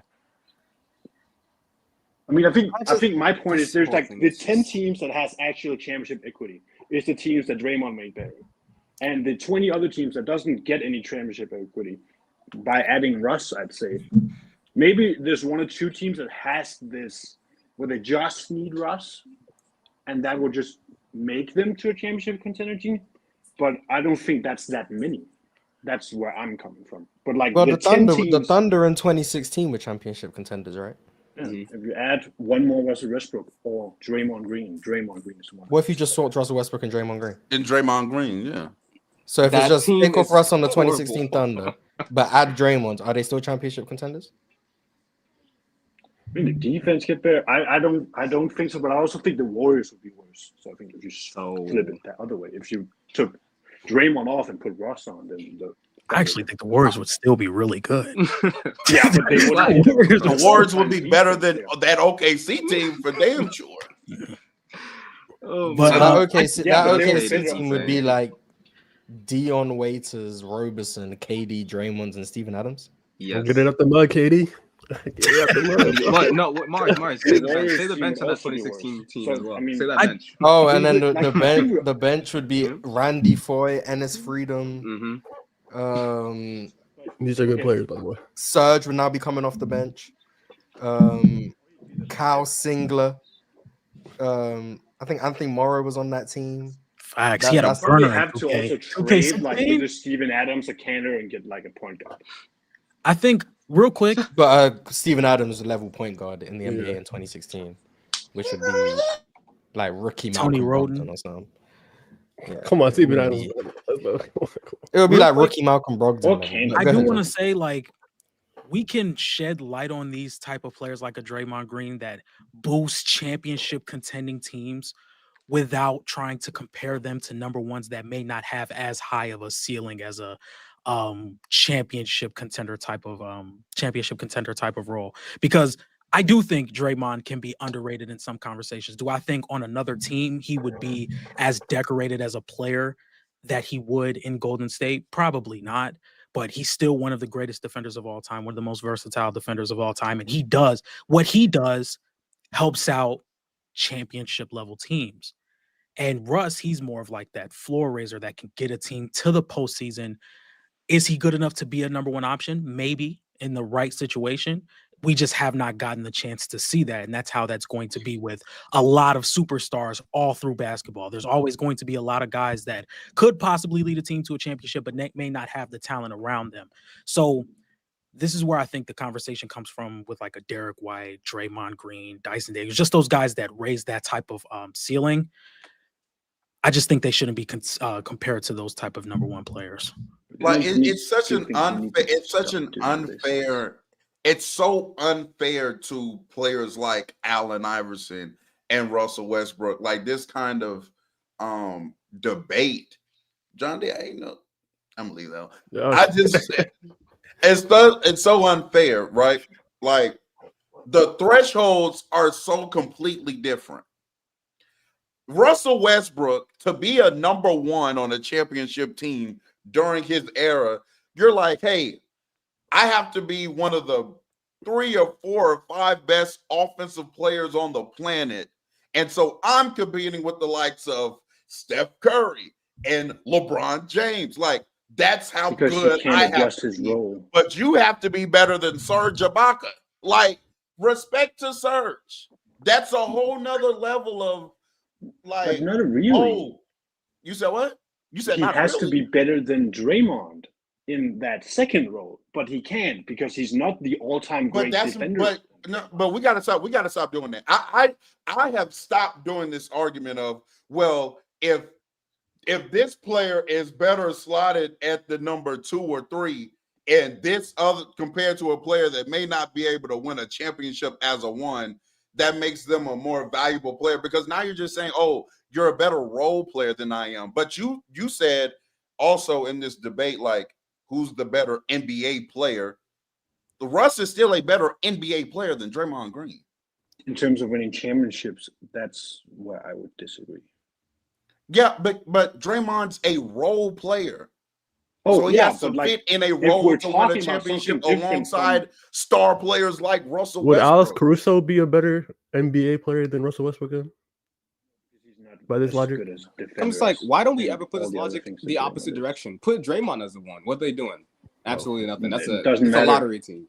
What was the statement? What was the original statement? What was the original statement again? It's because you slanted the argument or the question to where it does prove your point that if I have a roster full of great players already and I just need a little bit here and there, and you can't provide me with the little bit here and there, then you're more qualified to win championships. But that's an unfair premise from the get-go. It's a disingenuous question. Let's do the other conversation then. If we are on the other teams, I don't know. Russell Westbrook is better on those teams than Draymond is. We all agree. Okay. So I'm just saying we can do the other conversation. This is conversation 1. The other is conversation 2. I'm also framing it as he's better than to get engagement. you don't think But right? I just on a think top even 10 if we team, what we operate do? on What your we talking premise, I just don't agree with all the names. Yes, then let's stay on the premise and not try to get away from the premise. Like, But I let's talk disagree. about it. But the What reason But names do you I think if disagree the with? I think if the We premise disagree with- isn't we I think disagree if with the the premise, premise though. isn't right, I think people have the right to disagree with the premise, which I think is fine. But I do think we're going to end up getting caught on. Hjalmar has his premise. You guys don't agree with the premise. We don't need to keep going in circles about why we don't agree with the premise. I just don't understand how, based on this premise, you say he's better than Jason Tatum or Jimmy Butler or Dwight Howard or Jason Kidd. AI and Russ, I can understand you're saying like these are these ball dominant guys, inefficient scorers. I understand it. I don't agree, but I understand Russ that. better than I Cade. don't even understand lie. how you can come to this That one conclusion when is- it comes to like a Jason Kidd is like the point guard Draymond Green. Like that's de facto what he is. Jason Tatum is like maybe the most versatile wing we've had in the league for a while. For sure. Jimmy Butler is like the wing version of Draymond Green. I But don't the know big version how of Draymond those Green guys. is more valuable because the bigs in 2016 are so unskilled compared to the wings in 2023 or Wait, whatever. even as a Draymond. secondary role, isn't Jimmy better than Draymond? How does that even work in this, in when this would we conversation? say that? But that's what I'm saying. Like Draymond as on your team as the 4 and the 5 in 2016 is such an advantage against any other, maybe except for Anthony Davis. We can leave him on the side because he's better than those guys too. Because he's so skilled, he was so good with not so good, but like he's just so much better than these Ennis Cantor, Steven Adams, these other guys that can dribble and that can't walk and chew gum at the same time. He's so much better than them at these skills that can just break the game that then the whole NBA had to adjust to. Yeah, because he's playing with With Steph Curry. Yeah, but that He's does playing that with happen? the Does guy that that's happen on a? breaking Does the that happen on a? teams. Because your premise was on a random team. Mm-hmm. So the Warriors are one of 30 The teams. Blazers Does he he break still the gives game some on of the these- Toronto Raptors? I don't know if they're in that tier. They I were the think 1 maybe seed. they are. Yeah, But they I were 2 seed by one think we game. all Okay. maybe. I could see them. I could see it for them. Bro. Because he still gives these. Maybe it's extra space for that they don't get with the traditional 5 they played at. I can't remember what they played at the 5, but the traditional 5 they play, they did now play Draymond, and they play this like kind of switch lineup where they just switch everything and just mucks up offenses because Draymond can just roam off a play at any point. Do they beat the Cavs? I don't know. If DeMar DeRozan sees ghost when he sees LeBron, then probably not. But If Draymond the plays star player doesn't play like a star, they lose. Exactly. That's I feel like you're just understating the impact of like offensive advantage creation, which is like I the do most think difficult it's there, but part I of the think all the game. I good feel like teams you has understate that. the impact. Is kind of my point. Yeah, but the guys best we're players talking are the about ones who providing- provide that. Exactly. Yes. The best But player. there is no Russell other Westbrook Draymond. provides that. The- Jason the Kidd best provides player, that. Yeah. Dwight I also think Howard it's even been provided that. Well, that guy Stated how good of a defender I think Draymond is and how much. It sounds like you're just So- saying he's a 6'5" Kevin Garnett. That's So what how it does sounds like. how does that even work compared with That Jimmy is basically Butler? what I'm 'Cause saying. he does and I both. think Kevin Garnett is a top 10 player of all time. So do with that what you want. Shout out. Okay, man. I'm not smirking at We don't have Kevin time Garnett to top unwrap 10. that. You Yeah, got we it. don't have time to unwrap that. I don't think it's a horrible opinion. We don't have time to unwrap it. But I feel like we are at the point where we are going in circles. I do appreciate the take. That was definitely a controversial take. So shout out to you. So Hjalmar, I'm gonna move you down because you had time to go. I do wish we could have talked about the basketball more than the premise. Well, the premise was controversial. It was a controversial premise. Yeah, it's a tough premise to get to. I'm sorry, it's a tough premise to get to. I'm gonna ask Metro, do you have an agenda you want to go? I don't have an agenda, but it was something about tonight's game and more about Oklahoma City. I think Oklahoma City is better without Lou Dort, and they should probably get rid of him at the next offseason. Lakers will gladly take him in. Yeah, what you want? You want Rui? You want no connection? Why are they better without him? What I is think your premise here? they have enough defensive support where he is so detrimental offensively sometimes that like they can survive without him. Like I'm watching him this season with AJ Mitchell. Their defense is still top of the league, still historic heights without him, and their offense is so much better without that nigga off the floor, I think it's like Is he? Yeah. they can. Yeah, it's on off. I can look on off data. It's short, but they have a 122 offensive rating with him off the court, 116 with him on, and their defense is 105 regardless. So it's like 105. he's like. Hey man, football. I Use know. right. And Oh so my I'm like, gosh. he might be their best perimeter defender, but like, if we're having like, if AJ Mitchell's just so much better offensively than you, if Aaron Wiggins, and we're still sustaining, and this is all without Jalen Williams. So when Jalen Williams come back, their offense could theoretically get better, and their defense could theoretically get better also. So I'm saying, what's the purpose of Lou Dort? Two, You know what I'm saying? two things. Like, isn't it nice that they can go like 11 deep with like starting level players? Yeah, and but go, this what would be also, the I don't point want of to get getting rid of financial, but this also probably benefits them. Oh, so like if you're saying like money wise, I guess you can make an argument for that. But I'm just like, Yeah. Also, their whole thing is being one of the greatest defenses ever, and that's their best perimeter defender. Like arguably, maybe J-Dub, but like he's definitely up there. Getting rid of him because the 18 offense. million. That's not Yeah, even I'm just making a like, whole lot. I'm like, if he's their best POA, I know. I just think why would you get rid of him? Like, I just don't understand their whole reasoning. Like, oh, the offense is worse. That's never been what they really he's. rely on. I don't know. Maybe I watch him. He is so bad offensively.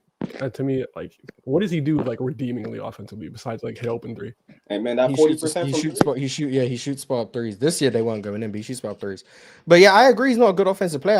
I don't think like if his contracts was like tough to handle, I'd understand it. But like he's not making crazy money. It's a team option for next year. I just don't think them having Lou Dort does any damage. So I wouldn't see the need to get off of him.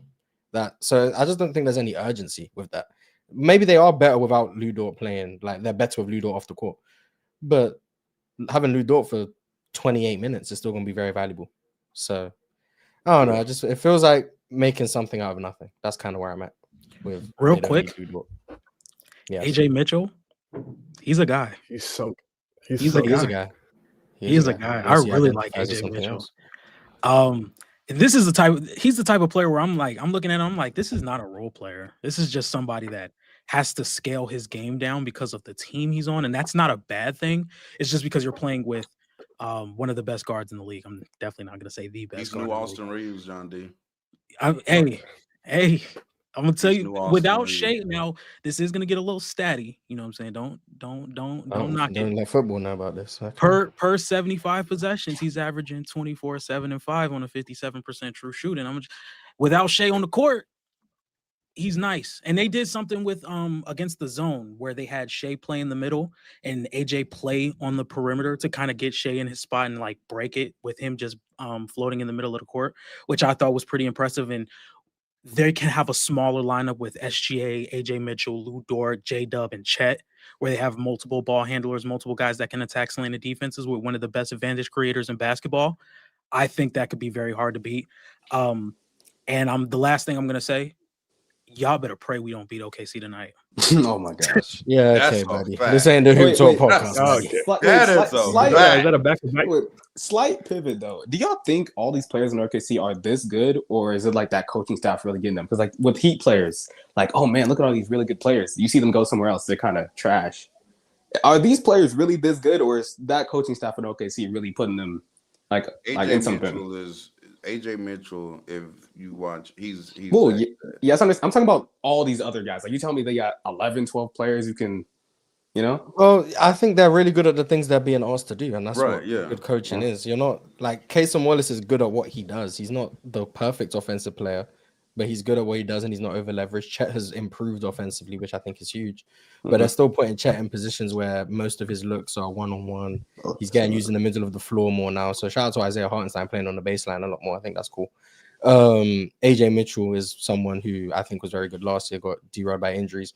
Aaron Wiggins is like this bench scorer who's like the worst defender on the roster, but because there's so much defensive personnel around him, he only really has to fill lanes in transition, shoot spot up threes, drive a closeout, and then occasionally self-creation. John D. Shirt. I think it's nice. Isaiah Joe, an elite shooter, who's also sped up his release, which I think is valuable. Caruso, obviously, just being the greatest player to ever exist. Shout out to Ball Vehicle. Yeah, so I think they're really good at what they're asked to do, and they're not over leveraged. And some of that is, I think, Shea just makes it easier for people to stay within their roles, and some of it is coaching, which I think the coaching staff over there deserve a lot of credit. But anyway, Metro, is there anything else you wanted to say, or was that? No, that was mostly it. That was my Lou Dort take, but we'll see. When he gets benched in the playoffs, I'll be here. I mean, yeah, he probably will, but anyway, let's Keen, was there something you wanted to go off? Yeah, you guys have seen the stuff about the Warriors in the media right now, like the news about what's going on with like the Warriors players and stuff. So, I've just been thinking. Yeah, I've been thinking. We've seen do you guys think that Warriors locker room is like so toxic? We've seen it with KD, Harrison Barnes, Jordan Poole. Now it's probably Potts and Kuminga. Like, why do they always got something going on over there? Stephen Curry, like he's supposed to be the leader of this group. I feel like Stephen Curry, because he's the best player on that team. I feel like Stephen Curry out there, bro, they always want to talk behind people's backs, have secret meetings with the higher up and to talk trash about the other players to the media. Bro, if you don't be a leader and actually get with your guys and get your stuff together, this has happened too many times for us to just it happened with KD, then he leaves, and now with Harrison Barnes, he's kind of who did it happen with KD with who? Draymond Green. Steph? No, Draymond. No, I'm Steph. Rein in your guys. Stephen Curry, bro. He's being clearly Draymond is not rein-inable. Okay, bro. Clearly, that should hurt him. Hold on. No, I've seen LeBron James rein in Draymond Green, but you tell me Stephen Curry can't? But you see Draymond's never played with. I'm not saying it's not specifically playing with him, but when LeBron James is there, that boy Draymond, bro, he calms down. He's not out here trying to kill people. He hit him. Yeah, he hit him in the testicles. What are you talking about? That is when they hated each other. Now they're best buddies. But he's best buddies with Steph, and they're still out here foolishness. I'm gonna be honest. This is a bad agenda push right Nah. This is a bad agenda push. Because Stephen Curry, man, he might be one of the worst leaders of all time, bro. Because how many times can you get? You're getting all these great players, all these really good players, potential young players, and y'all just hating on them, sneak dissing, nastiness, bro. And no wonder he loves Drake.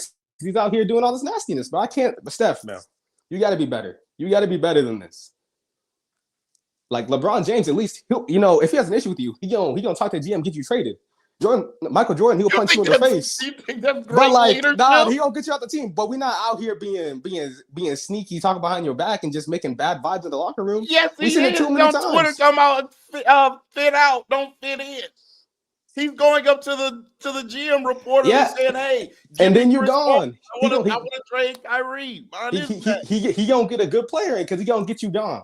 He gonna get you gone, get you a good player in. That's a better leadership right there. Too much energy into this. Yeah, Keem, have a good evening, man. Have a good evening. Let's bring up Kent. Kent said he had an agenda he wanted to go off. Where's the Glazer you were talking about? Oh yeah, he's still there, but he has something to get off with me, so I'm leaving him till last, till he gets bored and doesn't want to come up. Kent, you with us? Yeah, I'm here. What's good, fellas? Y'all can hear me? How you doing? Mm-hmm. Yeah, what's good, man? Wanted to give a shout out to the show, man. Glad to see y'all boys back on it. Been missing Open Gym a lot, so I'm glad Ball Don't Lie is here now. But on a little bit more of a serious uptick. Well, not that anything's been playful, but for somebody who's been living in the region, the Hornets have greatly been a vast disappointment for several years, decades now, since the inception of the team. I know it's going to be a hot take that a lot of people might not agree with, but I do think that it needs to be greatly considered. If I were Charlotte, I would look to build around Knuckle, not as my primary or my first scoring option, but as the new foundation to bring in a new sentiment around the Charlotte Hornet franchise. I think for somebody who's been in the area, lived in the area, sounds racist, but I'm gonna let you carry on. I get what you're saying. You want a better image, a better energy around. But it's not even that. But it Charlotte, if you're not in the area, if you're not been in the area, or if you don't just keep up with them in general, Charlotte has been the laughingstock of the NBA for as long as anybody can remember. And when you have a guy like LaMelo who I do think that for a lot of us, and I will say that he is a great player. I do think it gets overlooked the simple fact of one, LaMelo is the youngest of the three Ball brothers.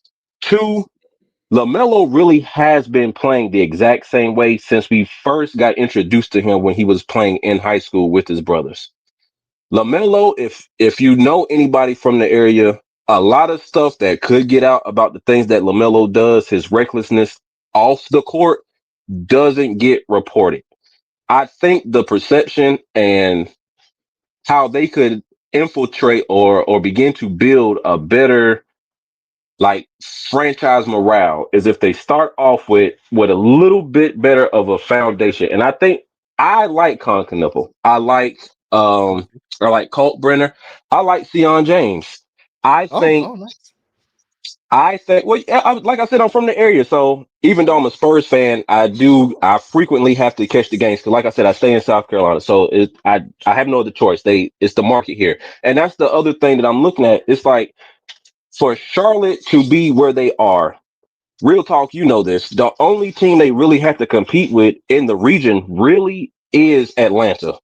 And that's just because they're right up the interstate from each other. You know, if you know, you know. But they really could have a lock on a region in a country that really is just heavy in like football and college football. And I know real talk, you probably know this because it's a southern thing, but Charlotte is in a prime market. Charlotte is a prime city. Charlotte by itself could be a hub in the southeastern region. And it's really one of the bigger hubs outside of even Atlanta itself. So they have prime real estate. Everybody that I know, they love the old logo. They love the color scheme of the teal and the purple. Everybody, everybody remembers the starter jackets from the '90s. Bro, everybody remembers the starter jackets from the '90s. It's like they have everything, but then it's the play on the court, and it's jeopardized by a lot. I think, for me personally, I believe they will be in a better situation if they get off LaMelo and see if they can somehow finesse their way into this top 8, top 7, and get a better player that would start to bring in a better perception behind the Charlotte Hornets and the franchise. And I think it would do a lot of good for them. I when I see a team like that, they have, like you said, real talk, they have the colors, they have the logo, they would have the fan support because there's no other NBA team around except for the Atlanta Hawks, like I said. So they And don't it's have low a key lot. like a good basketball area because you have Duke, North Carolina, You, around like I that mean, whole little area. thank you. Yeah. So I mean, it's the Hornets are primed to be a staple in the NBA for much more than just colors and a logo. I think that would start off with if they trade LaMelo and they get a haul of assets back for LaMelo and they begin to change the perception of the franchise. That's if the owners and the general manager are concerned with like winning and changing, the perception and the feeling within the franchise as well as the how the outside sees them. But that's just my hot take on it I because think I you're like you're Tom more Knipple. so you're more so like you're going for a culture shift around the franchise and you believe that moving on from LaMelo and inserting again not as the best player but like this is now the new young player um that we're going to center our franchise around and build around. I don't even think that's really like a horrible take. I really don't. If you're trying to get more serious as a franchise, now, usually it does go from top to bottom, right? So your front office needs to be better, and conduct themselves better and all that. But I do think a player and players can shift the culture around the franchise. So it's not even like I'm totally in disagreement with that. That's also why I've been pushing so hard for LaMelo to the Heat. Because although, yes, that team is in Miami, the city, but I think LaMelo Ball needs a franchise that's like known for, being serious, handling their business. They're crossing their T's, dotting their I's. Like I get what you're saying. So To But me, when that's we not the craziest take in the world. and the only thing I would say to that is I don't want it to seem like I'm trying to say that LaMelo isn't good. I do think he's a great offensive Yeah. player in this league. I don't know how Miami will work with him because I don't. It's not like I followed him to a T. So I'm too grown for that. But I don't think I've ever seen LaMelo in a place outside of when he played in Australia. Australia, I meant where he had to deal with like structure. Like high school, we see that he really didn't have to, deal with that because I mean, when you're in high school and you're one of the best players and you're getting looked at, you don't really have to deal with too much. And then we saw where he skipped the college thing, and then LeVar had him go first thing overseas, and so I don't know if we've seen him with that level of structure and discipline and how he would necessarily deal with that, especially from an organizational standpoint. Now, No, it would could it be work? it could be a hard transition, but however, that um Because that's what I Michael mean, if Beasley they said he if dealt they with. if they figure it out though, it can be beneficial for both. And no, I also think Miami just needs a point guard, number one, and now number two, as far as the on court aspect, that playing fast and playing with tempo and all of that, I think that can definitely help LaMelo as well. Now he does like to run pick and roll, and they don't really run a lot of pick and roll. That could be an issue, but I would also argue LaMelo hasn't really been playing in a situation where others are creating advantages for him to then extend an advantage or play out of an advantage created for him, right, which could lead to more efficiency, which is what Miami's quite literally doing right now. So I think the on court aspect works. I do think it can be a bit tumultuous when when that relationship first starts. But if they figure that out, I think that would be the perfect environment for LaMelo Ball. Yeah, I agree. I just, as far as the Charlotte Hornets, I think and it's just because I do stay in the area and the potential I think has, I'm not gonna say always been there because the Adam Morrison Charlotte Bobcat days, I don't really think a lot of people remember how bad those days were. But I just see a team that, like I said, they have everything going for them, and I do believe that. Yeah, I think it would really it'll start them off on the right path if they get LaMelo out of there. Because I also don't think that he really contributes to winning basketball, if you will. I don't get that sense when I watch him play either. So, Yeah, but that that's I just me. don't agree with. But Well, I do yeah, think okay. you can get a more serious Thank you environment. for advocating for the Hornets to move back to 1954. That's not what I said. I said Yeah. Well, you don't get to defend yourself no more. So that's that. We do have a few more people in the back. Before I move on to you guys, I want to read some super chats. Shout out to everyone who sends a super chat for the first episode on this channel. We do have Cause I Am Weird, or the Trib One, as you may know him. He said, "What's worse for basketball discourse, ring culture or stand culture? We can't keep doing this. We should be able to call a spade a spade. What do you think is worse?" We'll talk.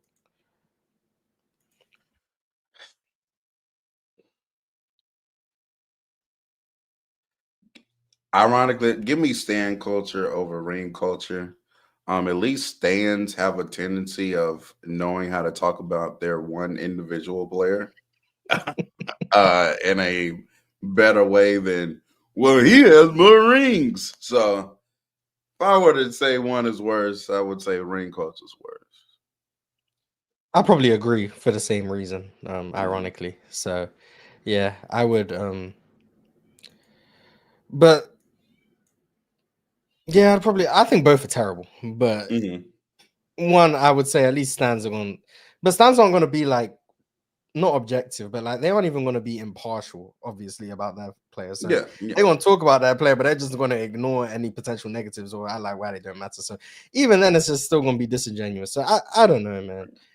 Ideally, neither. At worst, Luka and Jokic are decent defenders.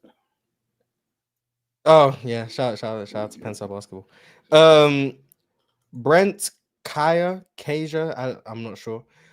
Said been waiting to get this off, but Jokic is an offensive player in the regular season is one of one.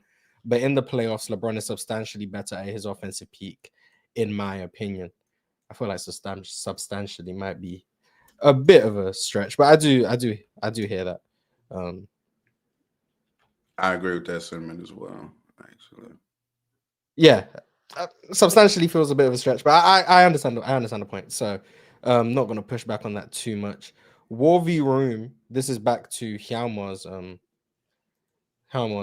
topic. Said, I will say people think Draymond is already a great defender, but I think even simply calling him great is an understatement. He is transformative. Would you define Draymond Green as a transformative defender?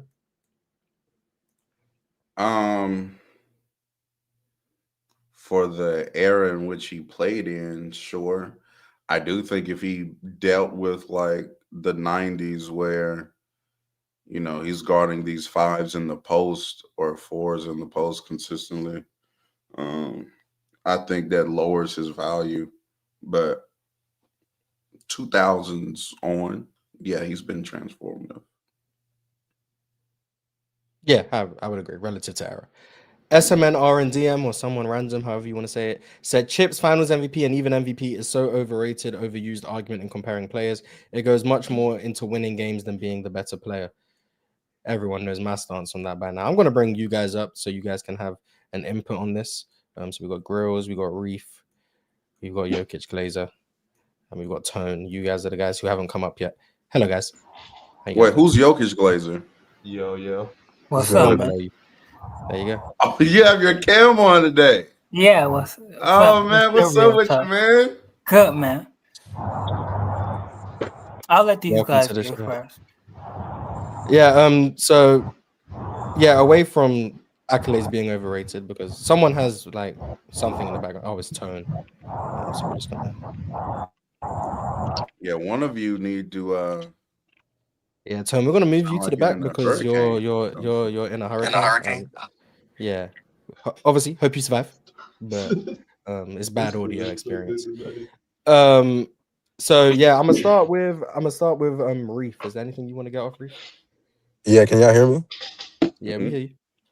I wanted to talk about the relative to era stuff that you were talking about.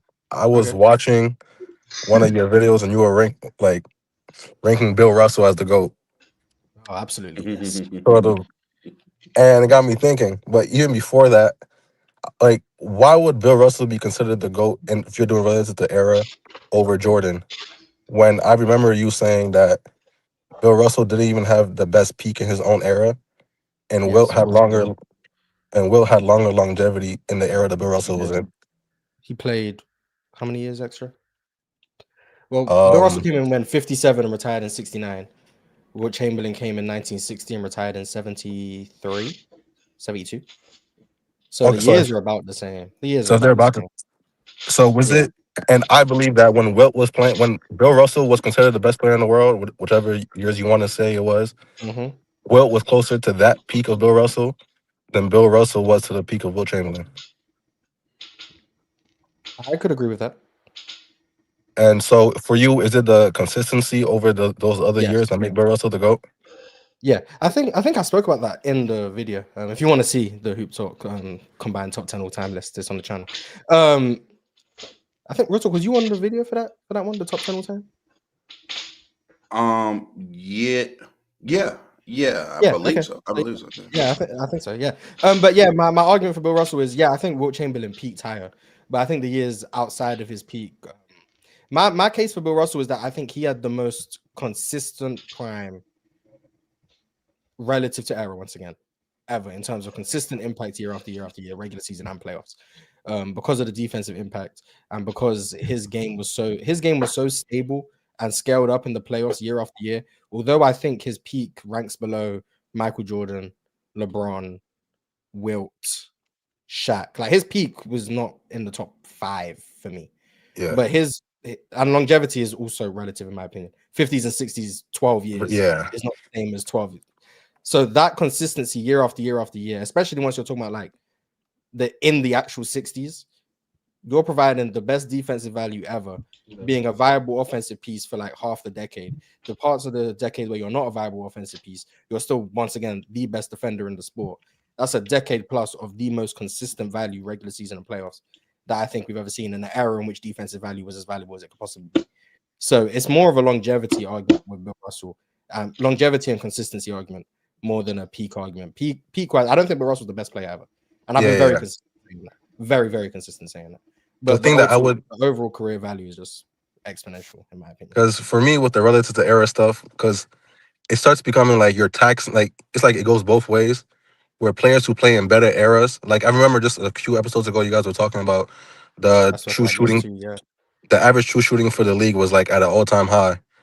For someone to be like 58 plus, something, yeah. for someone to be +6 or +7 or something in that era compared to the era where it was small, like less true shooting, it was like at a certain point it caps out. So it gets I harder to be agree. more efficient the more you go. So like you can say, oh, someone's +6 in this era, but for example, Jokic should be +6 or 7. He'll have to be like 67, 68% true shooting, just throwing a number out there. And I think like it He's starts to become like, 73 right now or something like yeah, that. like, he's going crazy. He's at So +16, but we're gonna ignore that because and He's it's plus like 16. it's something like that. Yeah, he's at like 73 true shooting. I think league average is 58. I think he's +15 or something. Yeah, and so like at what point do you say like within your own era, is it more impressive for you to be way in a far better than people who just suck? Like relative, or just be better than people who are all-time great, even though you're not clearly the best player. Yeah, see, this is what I've been battling with for a while. I spoke about it on the panel maybe a couple months ago in the offseason, maybe. And I said that relative to era, we're getting to a point where it becomes just era taxing current players for being in more talented leagues. Okay. I And made it this becomes argument, yes. Yeah, you did, but I said with a British accent, so you're cooked. I But know. But yeah, it gets to a point where it's like you're inadvertently taxing players and making it borderline impossible for them to surpass, whether that be a Magic Johnson or a Larry Bird or a Kareem, because Kareem was able to stand out way more relative to the 70s than it's literally possible for Jokic, Giannis, Shea, or Luka to stand out in today's game. Because to be that much better than number 2 in today's game is way more difficult than it is in the 70s. So I don't know what the solution is. I don't know what the answer is to that. It's just something I think about quite often. If I'm being honest, the best solution I have is just not ranking pre 3-point line. That's the best solution I've come up with. Just basically saying everything before the 3-point line is just a different game that can't really be compared to a game with a 3-point line. And just leaving out half of Kareem's career, leaving out Bill Russell, leaving out Wilt, leaving out Jerry West, leaving out Oscar Robertson. I'm kind of just acknowledging what they did for the game, but saying the game is just too different to be compared. But other than that, it's either going to be unfair for the guys of the past or it's going to be unfair of the guys of the present. There's no way to make it completely balanced, in my opinion. And I don't think there's a wrong way to do it. I don't think you're wrong if you do relative to error. I don't think you're wrong if you don't do relative to error. I just think it's going to be unfair for one group of players. It just depends which players you want to be unfair to. It used to be like the sentiment that relative to era was the way it balanced out things.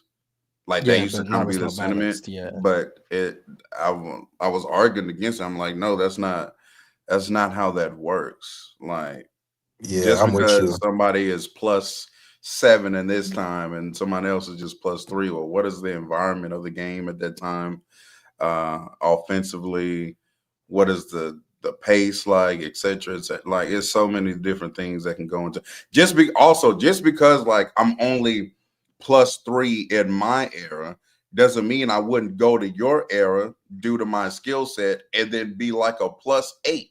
Like, exactly, yeah, that can also like happen. So I'm a Kobe fan, so relative to the era, like, used to piss me off. I know. I can like, yeah. So like, You're it used to piss smart. me off when people were like, "Oh, Kobe wasn't by far way better than Tim Duncan." Like that's something to say. Like that's a knock against him. When I think he was better than Tim Duncan, but the fact that he can't surpass Tim Duncan and be by far the best player, but Kareem could be in the era where the league is split in two and be by far and away the best player. To me, that's not fair, and that's why I have problems ranking these guys. I feel you. Yeah, I don't think there's no perfect science to it. I think anyone who acts like there is, I think, is just lying to themselves. So yeah, I've definitely wrestled with like what the right way to do things is, and I've just come to the conclusion there is no right way. And it's all just down to opinions and subjectivity. But I do appreciate you asking the questions. I think that was Good question. Grills, do you have an agenda? Hear me right? I'm all good? I can hear you. Yeah. Okay. Before I start this agenda, I want to know how valuable do y'all think longevity is in conversations and ranking all-time players? Very. So I'm guessing, because this is the agenda against. I'm guessing you have someone like John Stockton in your top 10 point guards, right? Let me check. I don't want to lie to you. Okay. Yeah, what was the list? I don't even know what I did. Yeah, I have John Stockton at 8. Real Talk has John Stockton at 9. No, he made the list. Okay, so I got a question. At what point do we say that John Stockton, even though 20 years of being probably a good basketball player, right? Yes, great basketball player, gets outweighed by someone like, for example, Luka, where he's been Luka or Shea, where they peaked so much higher than John Stockton that you got a question if we can really keep John Stockton on these lists. If he's come nowhere near peaking as high as this guy. That's another good question. And then I don't it know brings the me, answer. and it also brings me to that point where, because I don't want to turn this into that debate, but when people argue, I guess someone like LeBron and Jordan, where you say, okay, LeBron's been playing so long, but Jordan is peaked higher. Obviously, I think to myself, like, that peak's a little closer. But then if I go on someone like John Stockton, I don't even think he peaked higher than Penny Hardaway. And Penny Hardaway's career is short. But Luka's peaked so far above like John Stockton and Penny, Shea has as well, that I'm thinking to myself, how can I justify putting John Stockton in my top 10 anymore? And it actually makes sense to me. The way I do it is I separate best and greatest, and I say best is peaks and greatest is like overall career value. That's the best way I can do it, because I have a hard time saying John Stockton, even though I would have John Stockton at 8 on my point guard list and I wouldn't have Shea on it right now. I couldn't say, and keep a straight face, that John Stockton is better than Shea. I couldn't say that. Like, he's just not. So I would say Shea's the better player because I think he peaked higher. But then I would say in terms of career value, he's in year 7. Shea in year 7? Yeah, 8. Yeah, 7 year 8, whatever. But like, he's only really been at like this all NBA level for like the last 3 years. But even though he's ascended into all-time territory, I would still say like the 15 plus years of John Stockton would outweigh that value that Shea has put forth in his career. View it as like VORP, but without actually the number of VORP. But like, that's how I would view it. So like, box plus minus is VORP, but individually, like single season, single game, whatever. VORP is cumulative. So I would say my best list would just be who has the highest box plus minus. And then my greatest list would be who has the highest VORP, but not actually using the numbers. But that would be the way I would separate the two. That's the best way I've figured out how to do it, because I can't say John Stockton's better than Luka, because he's not. But I could say he has more career value at this point than Luka. I could make that argument at least. So that's the best way I can do it. But once again, I don't think it's an exact answer. It becomes easier with guys like Bron and MJ for me, because I think their peaks are comparable. Yeah. But when you're talking about a guy whose peak is like way higher, like I think the example I used maybe a couple years ago was Reggie Miller and Joel Embiid. Like Joel Embiid, like very clearly peaked higher than Reggie Miller, but Reggie Miller sustained a level and playoff performances and health for over a decade. Who would I rank higher all time? And I don't even know the answer I came to, but like that would It be should like, so clearly be Joel. But Joel Embiid's another player. He's like, because I just need to know someone like Joel Embiid. To me, Joel Embiid has probably, I can think to myself, probably one of the 10, 15 best peaks I've ever seen. Just single season peaks. But I get what. Oh, go ahead. It's the thing about Joel Embiid is that I know in my mind I can't put him above someone like. I can't put him above Moses, unfortunately, even though I really want to. I can't put him above someone like. I could put him above Dwight, but I can't put him necessarily like way above Dwight. Because these players actually played. They actually played longer. We saw them in the playoffs actually perform. This guy hasn't. But then I know I in my definitely head, put him above Dwight. I'll say but then that. I know in my head, I'm like, there's no way I'm looking at Joel Embiid in regular season, him playing the playoffs, and obviously he's not the greatest playoff performer, but it's not like he hasn't played great in the playoffs. You've seen him score 40 many times in the playoffs and be phenomenal on defense at the same time. What in my head stopping me from saying that Joel Embiid is way better than Moses Malone at this point? Why am I not putting him in top 10? And like just in general when it comes to someone like Moses Malone, someone like Dwight Howard, some of these all-time centers have been playing for a really long time. I think we're at the point we're going to have players where the injury risk so much that at this point we have players like Joel Embiid who peak so high, and hopefully it doesn't happen to someone like Wemby. But if they're going to peak so high to the point where you're going to say to your head, this guy is so much better than the next guy at basketball. But these all-time players like John Stockton has been playing for so long in their career that it's at some point it's going to be logically impossible for us to put him above them. So I think that's when we had a problem with that sense. We want so badly to be able to have like this, okay, this is how we do this ranking thing. But it's like there's too many variables.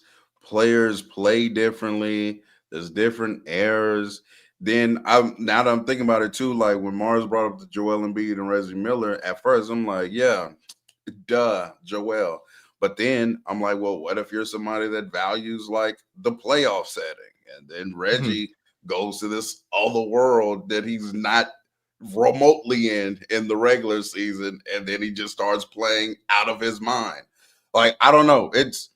It's a weird thing to rank. I've now been very comfortable just being willing to admit, yeah, I'm inconsistent because that's the only way to do it, in my opinion, to be quite frankly. Like, you have to judge players on a player-to-player basis. Like, of course, you're going to have like some foundational things that whatever you value, but at the end of the day, like to the Luka Stockton point, like if to me, and this goes along also with that BS Mars be saying about Bill Russell and the earlier conversation we had about Draymond being a better player than Russell Westbrook or whatever.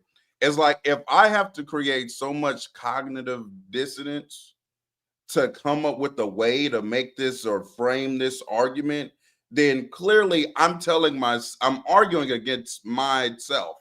Basically, well, let me create this framework and then say like this and then do it in this situation when, in all honesty, Russell Westbrook's better than Draymond Green. Mars knows that LeBron James and Michael Jordan play basketball better, greater, whatever qualifier you want to use. Well, better, I've already Russell said many times. And so it's like, yeah, John Stockton has all of these years where he was a fantastic B-plus player. Cool. Luka Doncic now it's going to go on year 6 of being A to A+. As long as you give me 5 to 7 years, hey, I'm saying you're better. Because I'm sorry, especially when it comes to ranking players that have quite literally never hit the heights that you have. Now, it's different if we're comparing two players that both have hit MVP level status multiple times, first All-NBA status multiple times. Now it's like, okay, well then let's take into account how many times you did it, and then longevity to me starts being a qualifier. But for these players that are just way better, Luka's, let me not be disrespectful, but Luka's pretty like firmly but better you than didn't put Luka above John Stockton though. When we did the list, you didn't. I know, because I'm now saying I'm inconsistent and I was wrong then. That's what I'm saying. I was wrong. So if we then, redid Luka it, should you have been would on my put Luka list. above John Stockton. So if we redid it, you'd put For Luka above sure. John Stockton. Would you put Shea above John Stockton? He's in year 4. I said 5 to 7. So question, how would you rank let's say someone Reggie Miller and T-Mac. Would you rank Reggie Miller above T-Mac then? I can tell you what he would do. Or would you rank Ray Allen Bear with above me. T-Mac as well? I can tell you what he will do. Bear with me. T-Mac got how many years? What? Real talk put T-Mac above Ray and Reggie. Okay. Yeah. Mm-hmm. He's better than them. Yeah. Okay. Yeah. He put T-Mac below Clyde Drexler. Crazy. That was for PR purposes. I'm not gonna Clyde is a hard one for me. I think I'm not gonna lie, that was PR purposes. Wait. You don't have Allen Iverson as a top 10 shooting guard. I did. No. And we never noticed. Mr. Scoring, real talk about You top don't. 10. Come on, you were just talking to me about and you know who Real Talk has at 10? So So you know I put an odd name on there too. You Who know did I who get Real a Talk shout thinks to? of it? Shout out to Hal Greer. Al Greg, yeah. Oh man. Hal Greer better than Allen Iverson. Chat, how do you guys feel about that? Is Hal Greer better than AI? But hey, okay. No one noticed that when we did the shooting guards episode. I was No one trying to noticed do that. the greatest and valuing different stuff, and we're doing like an all-time list. But yeah, AI is better than Hal Greer for the record. I just want to be clear. No, man, no. Yeah. It's documented. Hal Greer is better than Allen Iverson. Okay, interesting. Oh my god. But yeah, I think that was a good question. I think Real Talk answered that question well. Is it time for me to go to Jokic, please? Wait, Lucci, are you with us? What's up? There you go. Yeah, do you have an agenda? Oh yeah. Oh yeah, I forgot I was in here. Yeah, I got some Welcome. agendas to get off for some star players. You know what I'm saying? Go ahead. For one, Julius Randle, man. I'm just Ooh. I watched the panel. I know if he was playing ass, he would be getting talked about. I heard Julius Randle get his flowers. You just gave him his flowers today. Must have missed did, that. actually. Yeah, we actually gave him his flowers today. Oh yeah, that's my bad. I've been very complimentary of Julius Randle. Road Talk was complimentary of Julius Randle. I said I think this is the best he's ever been. I've liked everything I've seen from him. Just operating in the middle of the floor, really good playmaking. Shot selection is a lot better. He's been like their primary decision maker, which I think has been good. For the Timberwolves, allowing Ant to like really unlock his scoring game, which has also been great. And Jaden McDaniels, he hasn't really been taking over possessions in terms of like being a ball stopper or a black hole. I just think Julius Randle's been amazing. I didn't want to like bring it to like a comparison standpoint because I didn't want to like uplift Julius Randle by dismissing someone else. Ben Paulo, you can say it. Yes, he is. But I didn't want to bring it to that place when I was just trying to praise Julius Randle. But yeah, I think Julius Randle's been now. Yeah, I think Julius Randle's been great. So I have nothing but good things to say about Julius this season. I've been positive of Julius Randle pretty much most of 2025, to be fair. I mean, this dude's a beast. Like, what can he do? I'm not even Julius Randle FC. I don't think that exists. But I'm just, you gotta call it how I see it. I agree with you. Yeah, I'd say for Tyrese Maxey, I think this is more real. That I think some people think this is kind of a hot streak. I think this is more real than people think because you look at him, he's gotten much better every year, except last year. But last year, you could really see certain skills. You could see how he got stronger. You could see he developed more of a mid range, but it wasn't fully translating to on-court impact, especially because that's his first time being a number one option. I think right now we're seeing it fully come together. And he isn't even supposed to be this type of number one player because he works so well as a complimentary guy. So other than his absurd stamina, he's not even really in the proper role when he's doing this. So I think he should be elevated in those conversations, like how you were mentioning Cade. I think he should be right there. Real talk, do you agree with that? Is Maxey in top 5 point guard talks?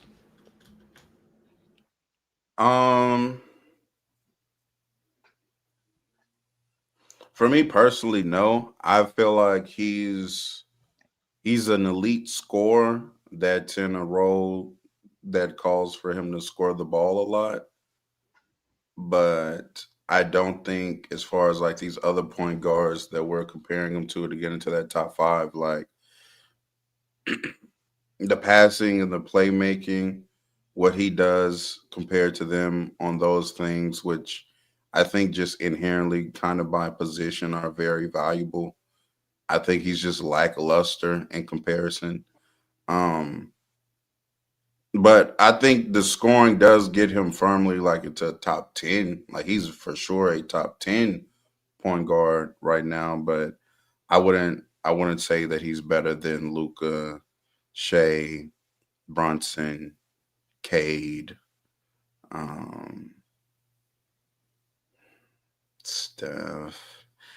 Maybe he's better than Steph. We shall See, see. might be top five. Might be top Yeah, he might five. be top five.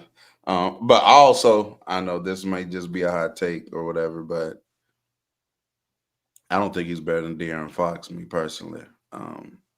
But you know, I've got to see that more could from be Fox wrong. with the healthy finger. I got to see what he can do, really. I don't know if you can get He that can off play right now, basketball though. really well. That's what he can do. He is pretty good at basketball. He is quite good. I agree. I think we're at the point where Jokic Glazer, it's his time.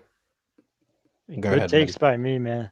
Let's go. Yeah, very good takes. Very good takes. Thank you for coming up. Jokic Glazer, the floor is yours.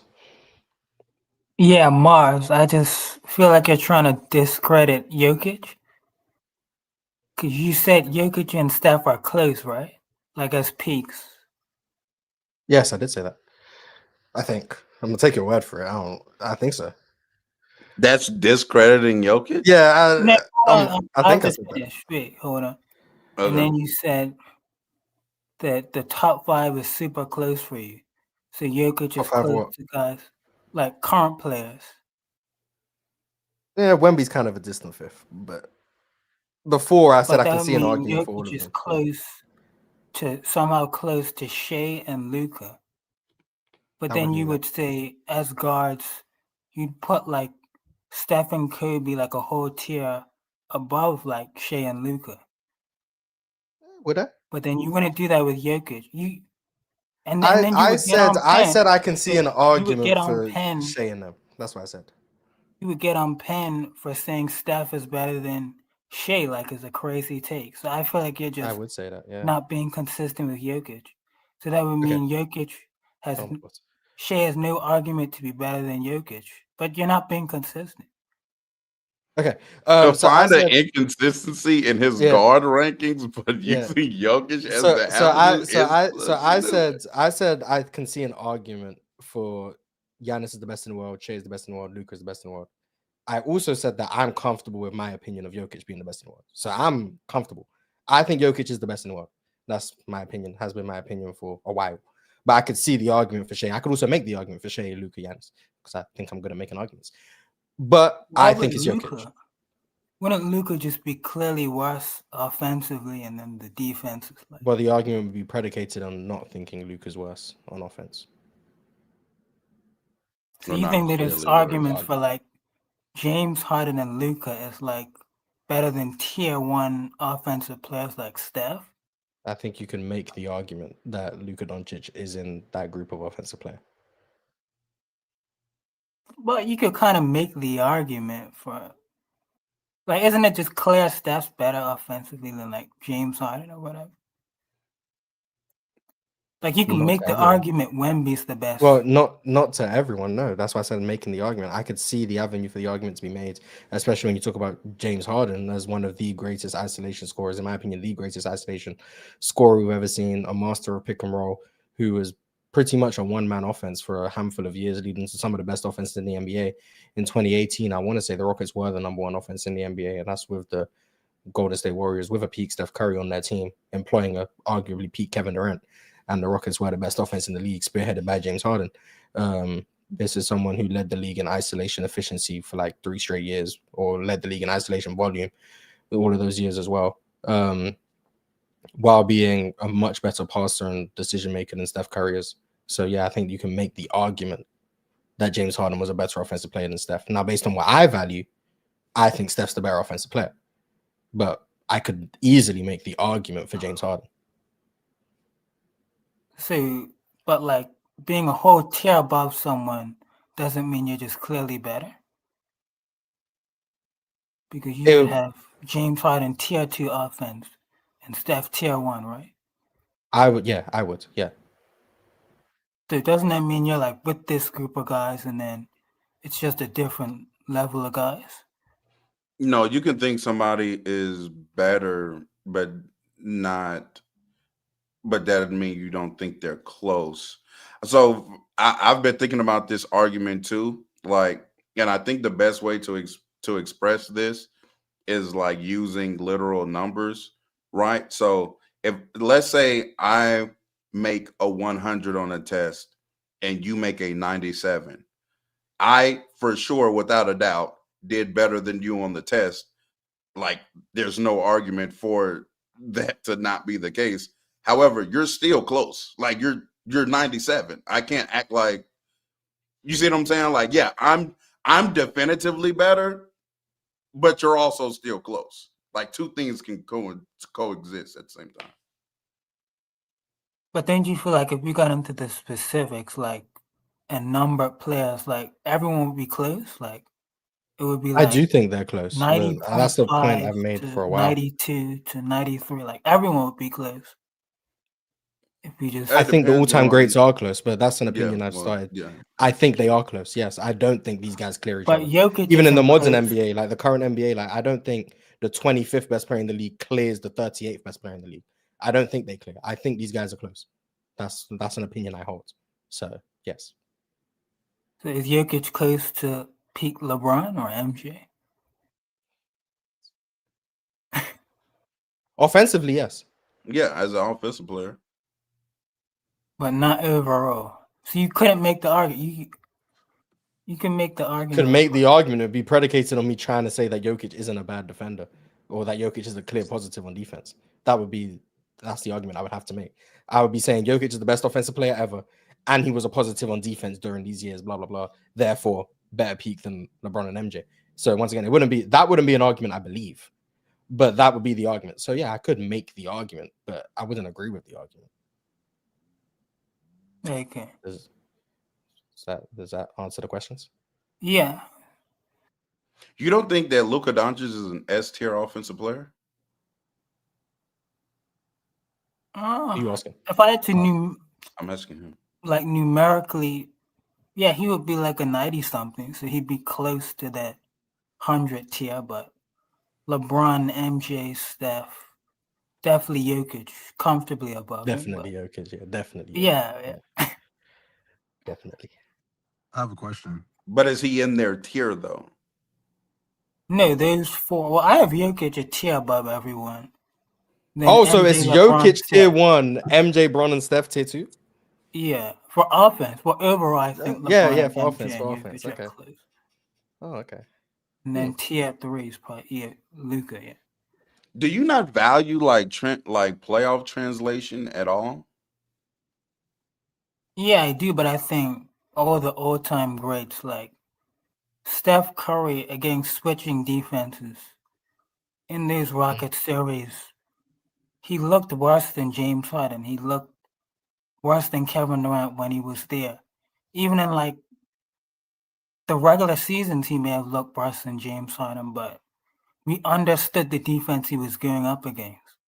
So like I kind of feel like all It's the funny how you all-time brought up greats. Steph though and ignored Michael And Jordan. we LeBron all James. agree that Steph's a tier 1 offense. That's why. But what about LeBron James? And especially because you're arguing for Jokic, you would have to be arguing peak, not as far as like career, because Jokic started getting at this level around 21, 22, right? Yeah, So 21. we're in what, 26? So that's what, about a 4 or 5 year stretch.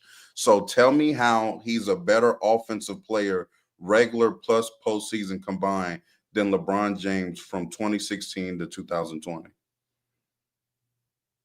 I personally prefer the passing playmaking. You could say it drops in the That in the postseason, it's supposed to marginal. LeBron. Yeah, it's marginal. I think they're closest passers. I think as scorers, LeBron obviously at the rim, but Jokic having the best touch, those close shots just outside the rim, the floater range. I really believe Jokic could ramp up the scoring basically whenever he wants. I've seen it against the Suns in that playoffs. The Suns, but is he better than what you're naming? Like stuff Jokic does well. Like, tell me a reason why he's been better translating his offensive prowess to the playoffs than 16 through 20 LeBron James. He had a playoff run shooting 40+% from three. He was making crazy shots over AD. He was cooking Bam, Rudy. I just feel like, and you're going to use the 25 playoffs where he had to play the best defense of all time and then the best matchup for him. And it's kind of, you're being disingenuous because if 2018 LeBron No, had to I'm taking because Jokic does not have a career-long argument for best offensive player ever. He has basically a 4 or 5 year window. So I'm taking LeBron's best 4 or 5 year window, which is from 2016 to 2020 as an offensive player. And I'm comparing them and I'm asking you, how is Jokic a better offensive player come postseason time than LeBron James from 16 to 2020? It doesn't really seem like you can give me an explanation. I just don't think LeBron went up against a defense that could exploit. We didn't go up against the greatest defense of all time. I prefer That's one marginally. series. Maybe he wasn't exploitable. Jokic is Yeah, maybe he's actually the one that's more scheme proof than Jokic. I just prefer Because Jokic. he played bigs that could be in drop coverage. He played switchable defenses. He played defenses that had multiple wings to throw at him, and he still thrived in all of these series. But Jokic not. Yeah, if you look at the numbers and the relative true shooting, Jokic always thrived. It's minimal things, and it's the greatest defense of all time. I don't. LeBron being in the Eastern You're saying Conference, one series. he wasn't facing those defenses. That's one series. Who was better? Who was better in what series? Jokic against the Clippers or LeBron against that Celtic team in 2018? Why are you thinking like this is an actual, like there's an option to pick Jokic I'm not in gonna this lie, scenario? looking at these LeBron relative tree shootings, I don't think this is helping your case. Yeah, because LeBron in 2017 and 2018 and whatever, I'm sure it's in 2020, mind you. 2017 Braun, round 1 +6 relative true shooting, round 2 +16, conference finals +11, NBA finals +11, 2018 round 1 +9, round 2 +4, conference finals +8, finals +8. 2020 he was +15 in round 1, +4.5 in round 2, +5 in round 3, and then +12.5 in the finals. I don't see. Yeah. So again, I'm going to ask you again, Jokic Glazer. I'm You're not not finding even a read great off way to 2014. You're not finding a great way to glaze Jokic right now. How is Jokic in his offensive peak compared to LeBron's offensive peak translating their offensive prowess better than LeBron into the postseason? He was a better jump shooter. He has playoffs runs where he's shooting 40% from three. He had the Does best LeBron touch. not do that? 2017 Braun did that. He has the best, but he's still overall. And so generally who's also a better in finisher the too? playoffs? You would say Jokic is a better Directly finisher? at the rim, 2017 but Braun shot in 41% terms from of 3. which LeBron? 2014. 2017 Braun shot 41% from 3 in the 2017, playoffs. yeah. 2014 Braun shot 41% from 3 in the playoffs as well. So just want to let you know. But that's 3 years 2010 Braun shot apart. 40% from 3 in the playoffs, just so you know. But how many years apart is that now? I just gave you 3 different No, instances. he's just giving you the other, but yeah, I'm just giving you yeah. instances. Jokic, I think, has done it once. Yeah. Directly at the rim, but we talk about the close shots just outside the rim, which is as hard to stop. The floater range. As a Yes. shooter in the mid range, outside of 2018, You want to bring up Jokic in mid-range the playoffs was better. postseason shooting? Outside of 2018, that's the one where LeBron got hot, but outside of that. Jokic is a better 3-point shooter generally, the better mid range. Outside of the rim, he's just a Not better stop. scorer. I Teams prefer his also passing concede from me. 3-point shots to Jokic though. Like they just concede them. So I don't know.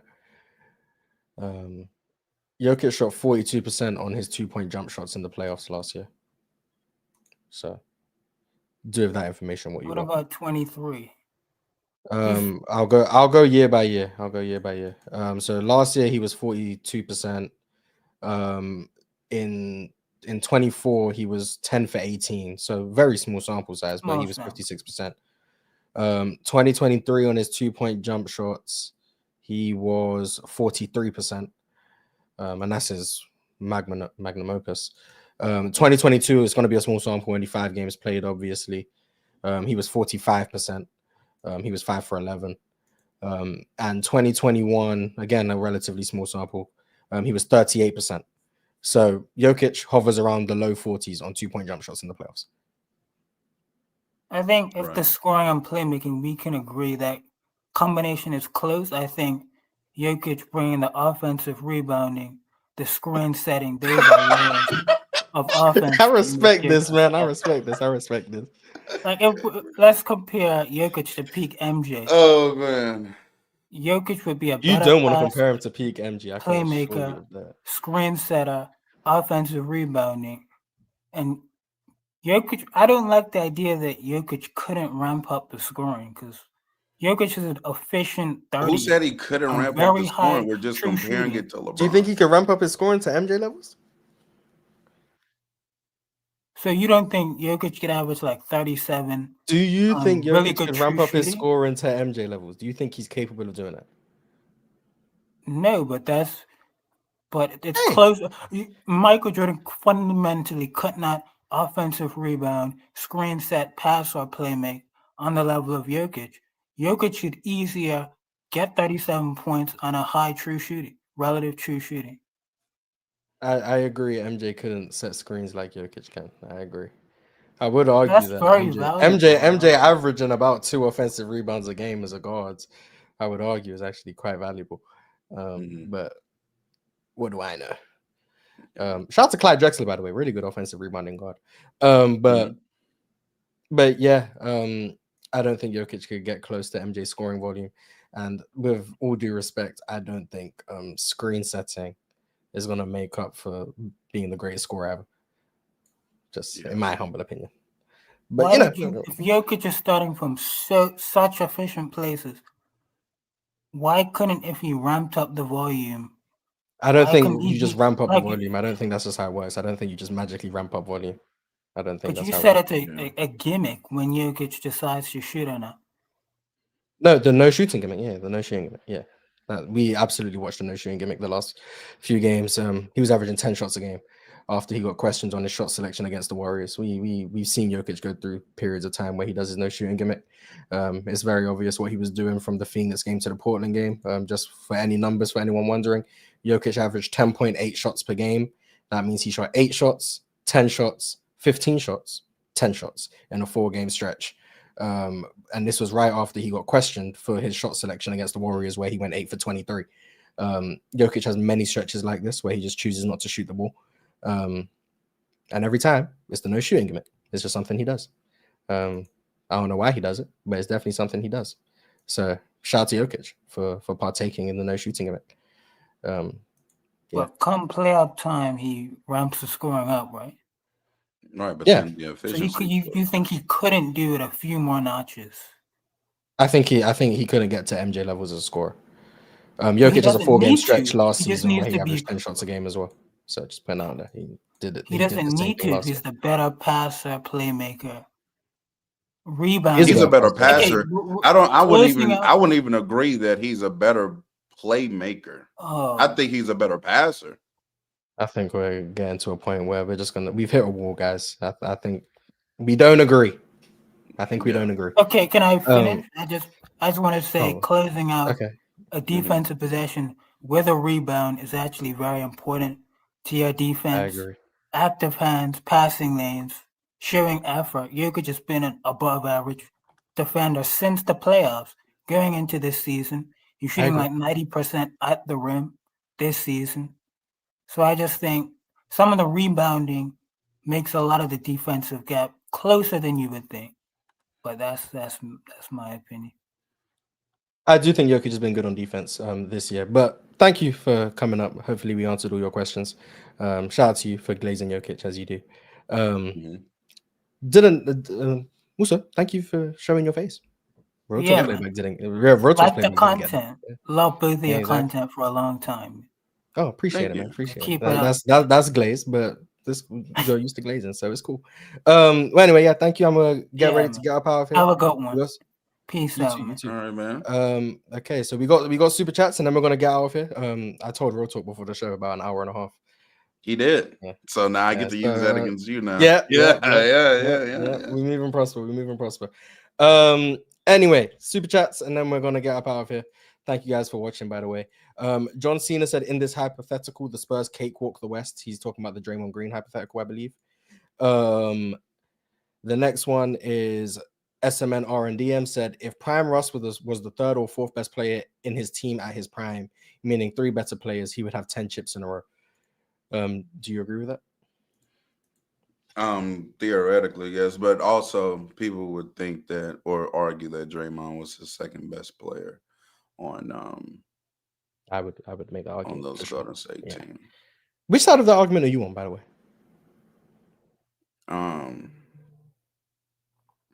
I mean, I don't know. I think Clay benefited him as well.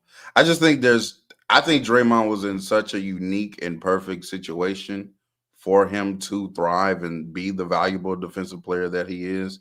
That like as valuable as he is to that Warrior team, Steph and Clay are just as valuable as far as him being able to stay on the court. So I just think it's like it's a two-way street that's very beneficial.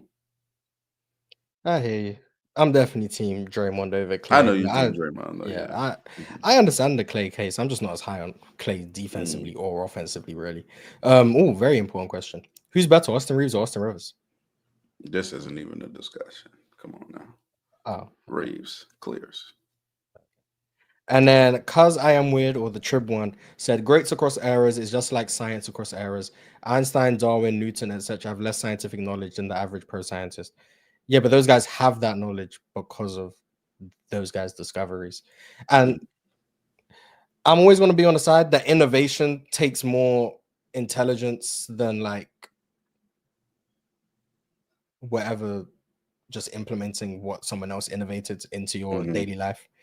Like, yeah, that's my opinion. It takes more to innovate than it does to just take from someone else and add that into your whatever. The Wright brothers are more impressive than who's making planes today, although the planes are better today than obviously when the Wright brothers made theirs. Yeah, like so that's my opinion on that. And then once again, Cheese did send a $50 super chat. So shout out to Cheese. Appreciate you, Cheese. And also John D said he was 9 subs away from 2,500. So go sub up to his channel if you haven't. Let's get John D to 2,500. But that does just about do it for today. Real Talk, where can everyone find you? You can find me and Saturday's episode of this show on Real Talk EJLT, or if you put in Real Talk ENT, short for entertainment, I should pop up there on YouTube. And also you can definitely catch me on Playback RT with RT on Playback. Well, we will be streaming in about an hour and a half because we'll be there for the Warrior Spurs game, but then we'll of course be there when the Lake Show handles business tonight against OKC. So yeah, pull up on Playback and pull up Saturday on my YouTube and Playback, where we will be live doing another episode 3 at 12 p.m. Central, 1 p.m. Eastern. Real Talk's links will be in the description. I have his Playback link in the description and his YouTube link in the description. So subscribe to his YouTube channel, join his Playback room. As he said, he'll be on Playback later today. I might show up. I'll probably be in the chat. And then Saturday, I will definitely be on Real Talk's Playback because it will be episode 3 of Bull Don't Lie. If you guys are enjoying this series, I've enjoyed the first 2 episodes. Too. Like the video, leave a comment, all that good old stuff that apparently helps the algorithm or whatever it does. Until then, thank you guys for watching. Merry Christmas and goodbye, Dab.